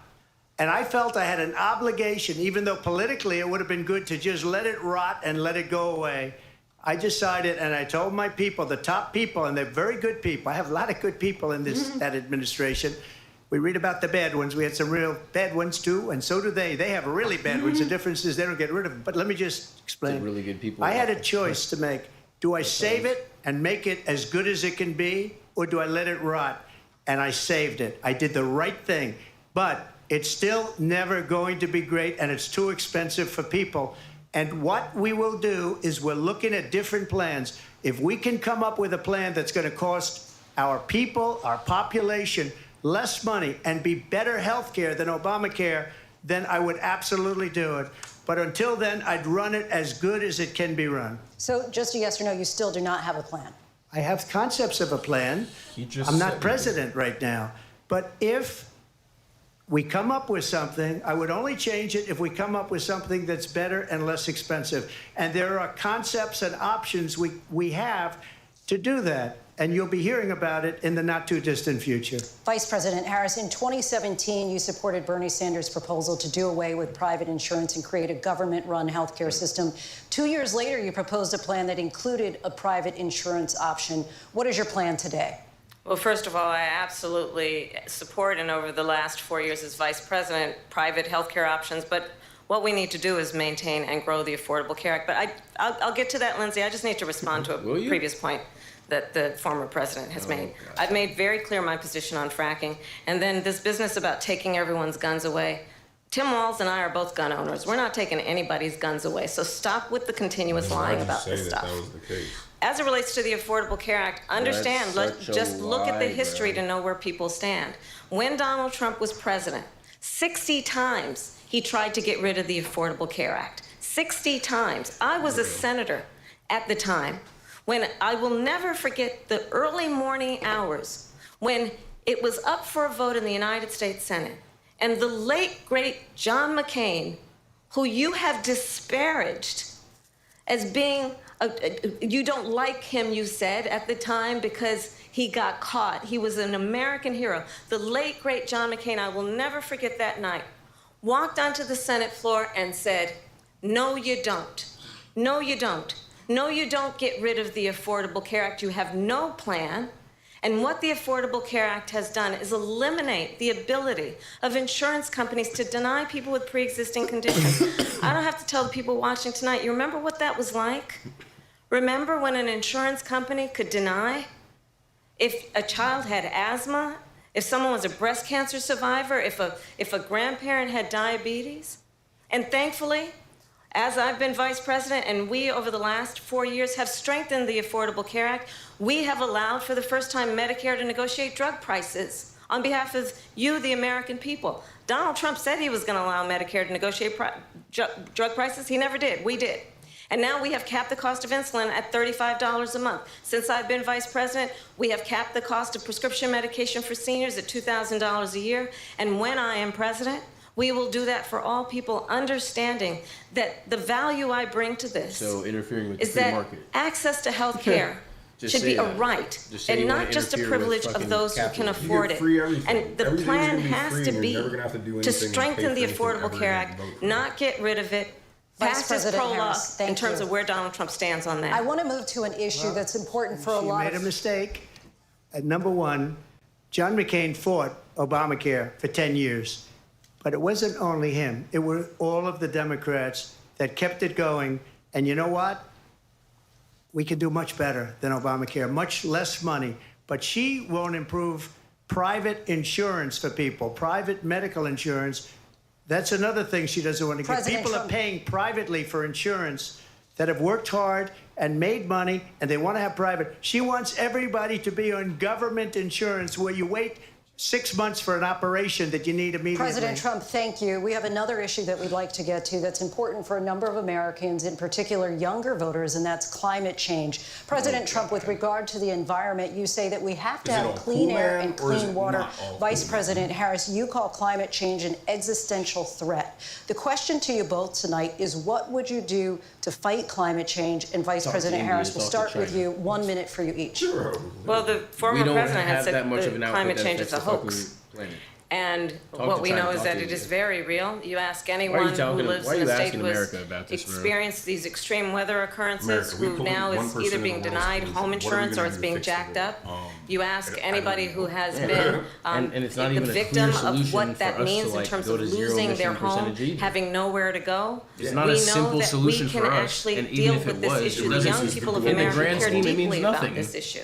And I am proud that as vice president over the last 4 years, we have invested $1 trillion in a clean energy economy, while we have also increased domestic gas production to historic levels. We have created over 800,000 new manufacturing jobs while I have been vice president. We have invested in clean energy to the point that we are opening up factories around the world. Donald Trump said he was going to create manufacturing jobs. He lost manufacturing jobs. And I'm also proud to have the endorsement of the United Auto Workers and Sean Fain, who also know that part of building a clean energy economy includes investing in American-made products, American automobiles. It includes growing what we can do around American manufacturing and opening up auto plants, not closing them like happened under Donald Trump. Vice President Harris, thank you. That didn't happen under Donald Trump. Let me just tell you, they lost 10,000 manufacturing jobs this last month. It's going, they're all leaving. They're building big auto plants in Mexico, in many cases owned by China. They're building these massive plants, and they think they're going to sell their cars into the United States because of these people. What they have given to China is unbelievable. But we're not going to let that. We'll put tariffs on those cars so they can't come into our country, because they will kill the United Auto Workers and any auto worker, whether it's in Detroit or South Carolina or any other place. What they've done to business and manufacturing in this country is horrible. We have nothing because they refuse. You know, Biden doesn't go after people because supposedly China paid him millions of dollars. He's afraid to do it. Between him and his son, They get all this money from Ukraine. They get all this money from all of these different countries. And then you wonder, why is he so loyal to this one, that one, Ukraine, China? Why is he? Why did he get $3.5 million from the mayor of Moscow's wife? Why did she pay him $3.5 million? This is a crooked administration, and they're selling our country down the tubes. President Trump, thank you. Thank you. We'll be right back with closing statements from both of our candidates. An historic night, this ABC News presidential debate. Y'all both ought to be ashamed of yourself. Y'all are no conviction hosts. Bad faith. The people will do for a presidential debate will continue after this. Oh no, it's gay. Don't ever call yourselves prints business cards, but we also print these and those.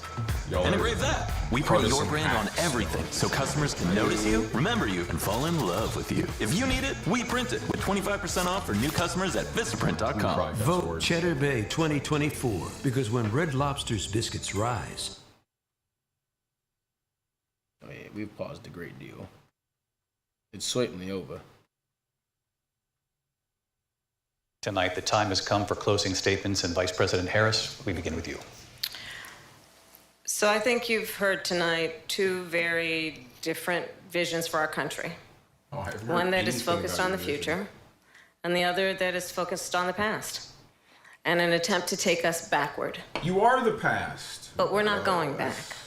And I do believe that the American people know we all have so much more in common than what separates us. And we can chart a new way forward. And a vision of that includes having a plan, understanding the aspirations, the dreams, the hopes, the ambition of the American people, which is why I intend to create an opportunity economy, investing in small businesses, in new families, in what we can do around protecting seniors, what we can do that is about giving hardworking folks a break and bringing down the cost of living. I believe in what we can do together that is about sustaining America's standing in the world and ensuring that we have the respect that we so rightly deserve, including respecting our military and ensuring we have the most lethal fighting force in the world. I will be a president that will protect our fundamental rights and freedoms, including the right of a woman to make decisions about her own body and not have her government tell her what to do. I'll tell you, I started my career as a prosecutor. I was a DA, I was an attorney general, a United States senator, and now vice president. I've only had one client, the people. And I'll tell you, as a prosecutor, I never asked a victim or a witness, are you a Republican or a Democrat? The only thing I ever asked them, are you okay? And that's the kind of president we need right now. Someone who cares about you and is not putting themselves first. Need that, certainly. I intend to be a president for all Americans and focus on what we can do over the next 10 and 20 years to build back up our country by investing right now in you, the American people. Vice President Harris, thank you. President Trump? So she just started by saying she's going to do this, she's going to do that, she's going to do all these wonderful things. Why hasn't she done it? She's been there for 3.5 years. They've had 3.5 years to fix the border. They've had 3.5 years to create jobs and all the things we talked about. Why hasn't she done it? She should leave right now, go down to that beautiful White House, go to the Capitol, get everyone together and do the things you want to do, but you haven't done it, and you won't do it because you believe in things that the American people don't believe in. You believe in things like we're not going to frack, we're not going to take fossil fuel, we're not going to do things that are going to make this country strong, whether you like it or not. Germany tried that, and within 1 year, they were back to building normal energy plants. We're not ready for it. We can't sacrifice our country for the sake of bad vision. But I just ask one simple question. Why didn't she do it? We're a failing nation. We're a nation that's in serious decline. We're being laughed at all over the world. All over the world, they're laughed. I know the leaders very well. They're coming to see me. They call me. We're laughed at all over the world. They don't understand what happened to us as a nation. We're not a leader. We don't have any idea what's going on. We have wars going on in the Middle East. We have wars going on with Russia and Ukraine. We're going to end up in a third world war, and it'll be a war like no other because of nuclear weapons, the power of weaponry. I rebuilt our entire military.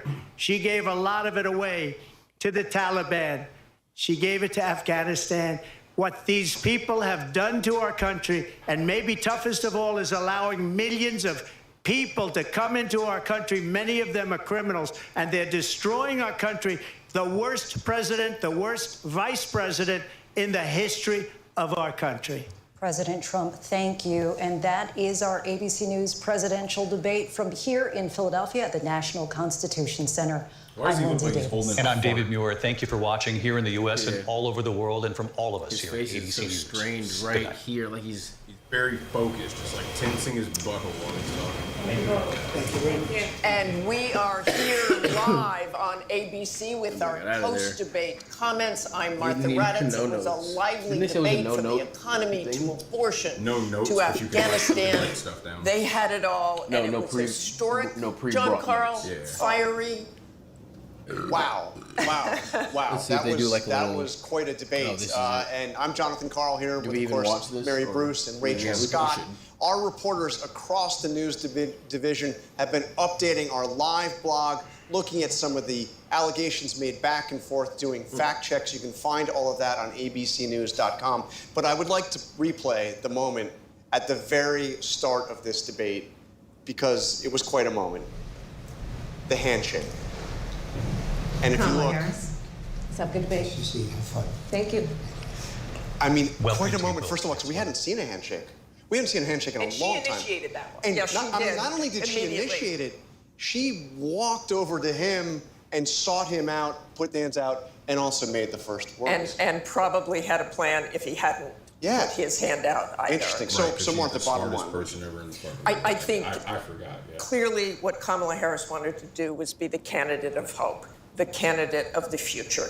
Donald Trump seemed angry within 4 minutes. I think we saw him going from very serious at the beginning, never really seemed to look at her, to just angry. I mean, really yelling at some points, trying to make his points. I don't think we heard a lot of policy and plans on either side of that, despite those questions over and over again. But what you had was that optic. You had Kamala Harris looking over, baiting him again and again and again.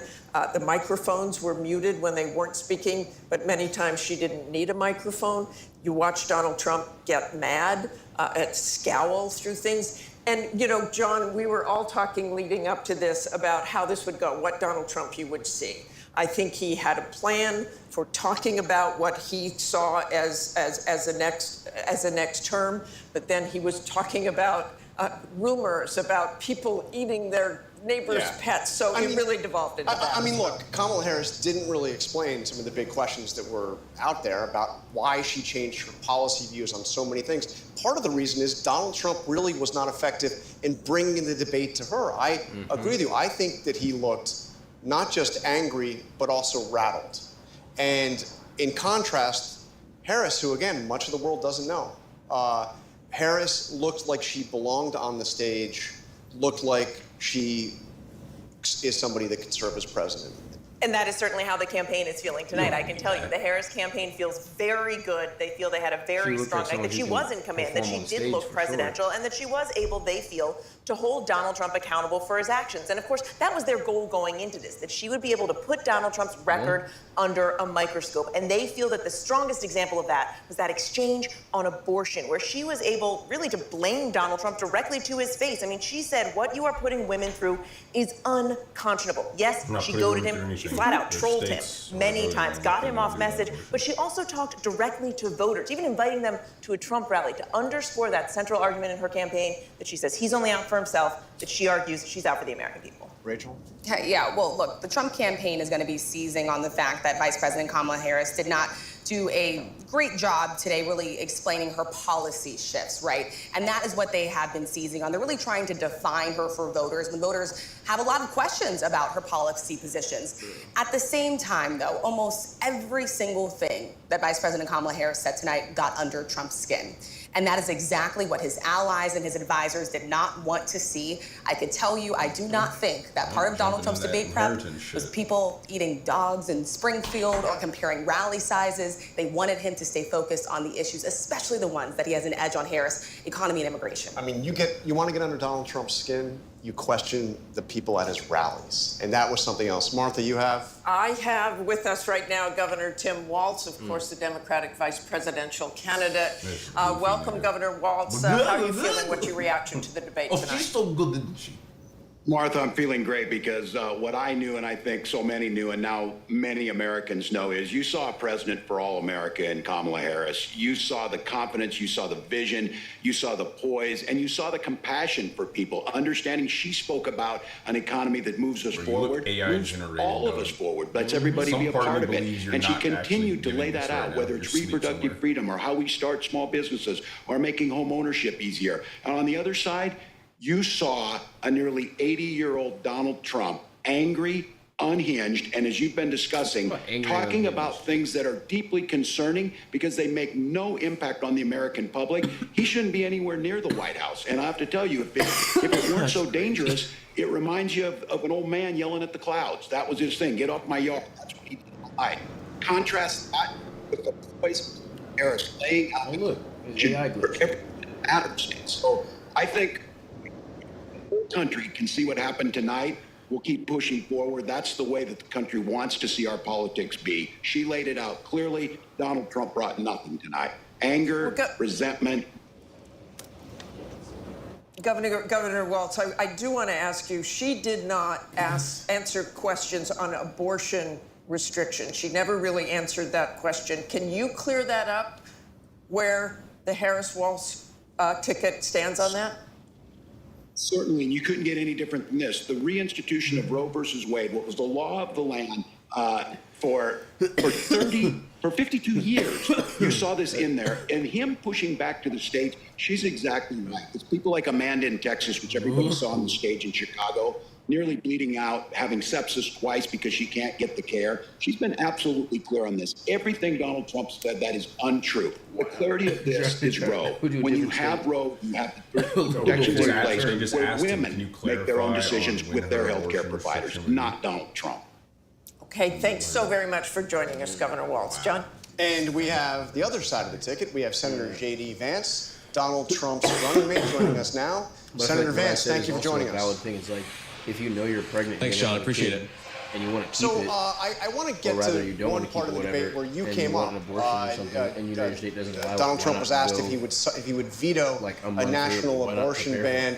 He didn't answer the question. Suggested, I guess, that he wouldn't. And then it was pointed out that you, in fact, said not that long ago that he would veto a national abortion ban. Can you explain the mix-up here? Well, I think the president's been very clear that he doesn't want a national abortion ban. I think in some ways he finds the question a little bit ridiculous because why are we asking him about legislation that's never going to actually happen and why he would veto it or not veto it when he says very explicitly that he doesn't support a national abortion ban and he wants these policies to be made by the states. But I think there's a deeper and more important issue here in this debate, which is that you had Kamala Harris effectively echoing platitude after platitude after platitude. The American people can't pay their grocery bills on platitudes. They can't put their kids in a house on platitudes. And Kamala Harris had a lot to say, but very little actual substance behind it for how she's going to lower grocery prices, secure the border, and make housing more affordable in this country. She's been the vice president for 3.5 years. She can't run on her record, and she apparently can't run on much of her plans either because it's just a lot of slogans and not a whole lot of substance. But Senator Vance, why won't he just say that he would veto the national abortion ban? And by the way, had you spoken to him about it before you were put in a position to answer that question?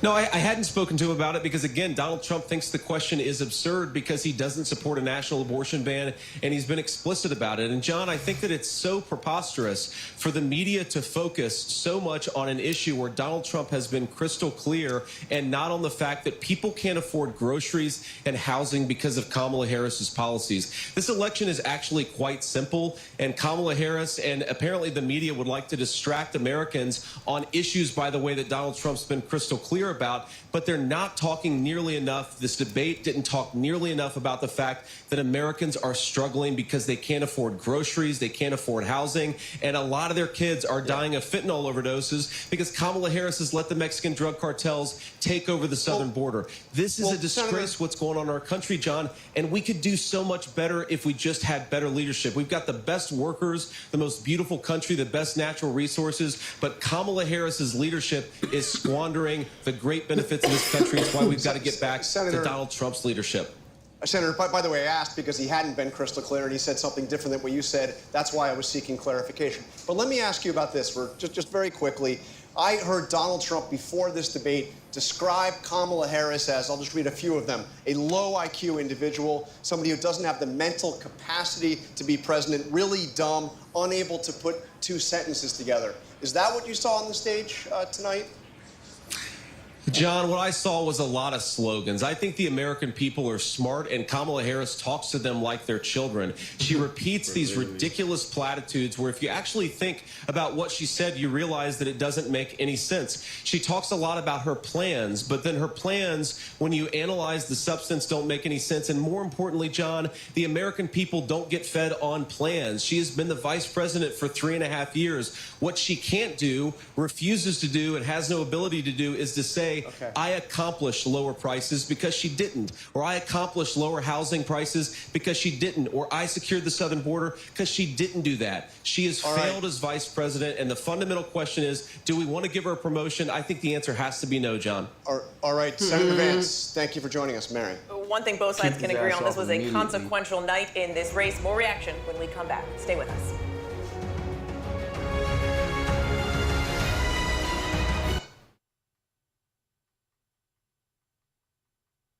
What a night. I'm really upset at he didn't bring it to in her. Philadelphia and with Christie. So Governor Christie, you heard the debate. Remarkable debate. Bottom line, what'd you think? Ass. She was exquisitely well prepared. She laid traps and he chased every rabbit down every hole instead of talking about the things that he should have been talking about. This is the difference between someone who's well prepared and someone who's unprepared. Whoever did debate prep for Donald Trump should be fired. He was not good tonight at all. And what Harris did was what she had to do, which was to prove that she belonged on that stage. She has a voice that wants to try to unite the country. And Donald Trump spent more time talking about people eating pets, people at his rallies, and whether he had more or less than he did about the economy. And that is a huge fail tonight. I think what we're going to see is that Kamala Harris is now being seen by a lot of voters as a potential president. That's what she needed to accomplish tonight. Trump better get to work or he's going to lose this election. All bad faith. Characteristically blunt assessment from Governor Chris Christie. Thank you, Governor. Mary? All right, let's go to former DNC Chair Donna Brazile. So, Donna, you have certainly studied many a debate in your career. How does this one compare? I think it was one of the best debate performances I've ever seen in my life. And I've seen a lot, and I've helped a lot of people prepare for these big moments. She met the moment. She seized the opportunity to tell the American people what she would do during her 4 years. She commanded the issues, and she did not allow the former president to bait her. Instead, she led the way forward. She turned the page, and I think this race is about to get even more interesting now. We will see if it moves the needle, Donna. Thank you. All right, over to the other side now. Former RNC Chair Reince Priebus. All right, Reince, the Harris campaign says they want another debate. If you were advising the Trump campaign, would you tell them to do it? Sure, I would tell him to do it. And the reason is like I said before, Donald Trump's numbers just don't move. I mean, the reality tonight, I know Donna's excited, but the truth is, Kamala Harris didn't address the most important thing that the American people care about, which is the economy and the cost of living. She had no answers on immigration. She had no answers when she was asked about defunding the police. She had nothing to say about the families that were lost in Afghanistan, which was a true layup. She should have been fact-checked a lot more on some of the things she said in regard to this comment about a bloodbath, which was about the auto industry. So look, I think a lot of things were not said tonight that she needed to say in order to move the numbers. And I don't think Donald Trump's numbers move at all. They haven't moved at all for months. Reince Priebus, Donna Brazil, both thank you for your time. All right, well, I got to say, again, what an incredible debate, consequential debate, no doubt. I don't know how many votes will actually be moved. I don't know how many persuadable voters are actually out there. But Kamala Harris had a chance here to introduce herself to the country, to people who know who she is but don't know where she stands. Now, you could debate how much she did in terms of the specifics of where she stands, but she stood up there, and I think it was very significant to hear Chris Christie say that she acted like, she seemed like she belonged. Exactly, and Chris was clearly impressed with that. But to your point, John, what matters is what the voters think. Kamala Harris was hurling things against Donald Trump, and he's been convicted, and January 6th and everything else she could throw at him. But in the end, right now, he is tied with Kamala Harris. Does this change anything? We've all seen debates where people are very proud of what they did. Hillary Clinton thought she won that debate, many debates in 2016, and she didn't win. So you have to be very careful, and it's very important to see what the voters think. And look, the Harris campaign certainly thinks that they were, they put him on the defensive. They are going to keep getting out and making this message. She's going to be out there in those critical battlegrounds again later this week. They're so optimistic. They want that second debate. As Rachel said, the message from the campaign tonight, Vice President Harris is ready for a second debate. They're looking for one in October. They say, is Donald Trump, ? One last goading of him to end the night. Wow, that is something else. I did not predict that at the beginning. Rachel. Bottom line, voters out there want a change. That's what the polls say. And both of these candidates really trying to present themselves as the agent of change. We will have to see in the polls who did the most effective job of doing that tonight. We will see. All right, that is it for us here in Philadelphia. A night to remember for sure. Our race for the White House post-debate coverage continues on ABC News Live, Disney+, Hulu.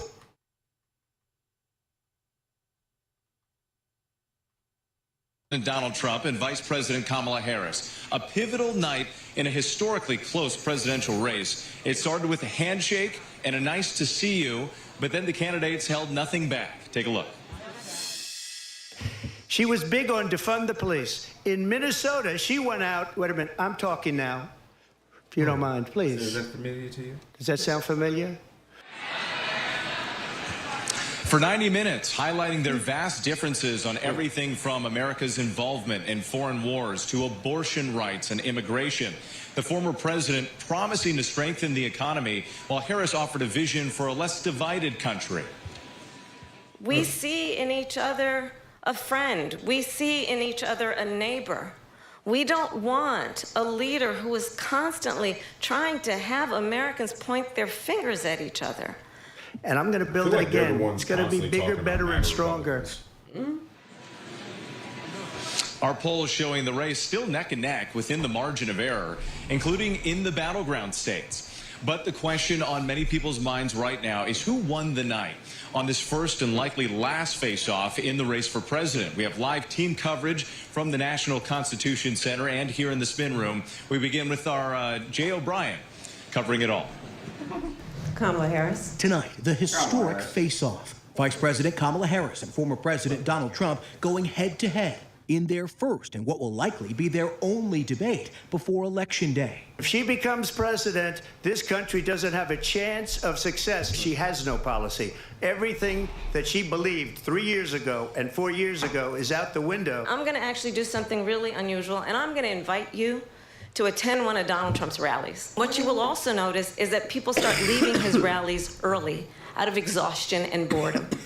And I will tell you, the one thing you will not hear him talk about is you. Trump lashing out. It's just been so bad. It's so ridiculous. Trump in his 7th presidential debate. Harris, her first.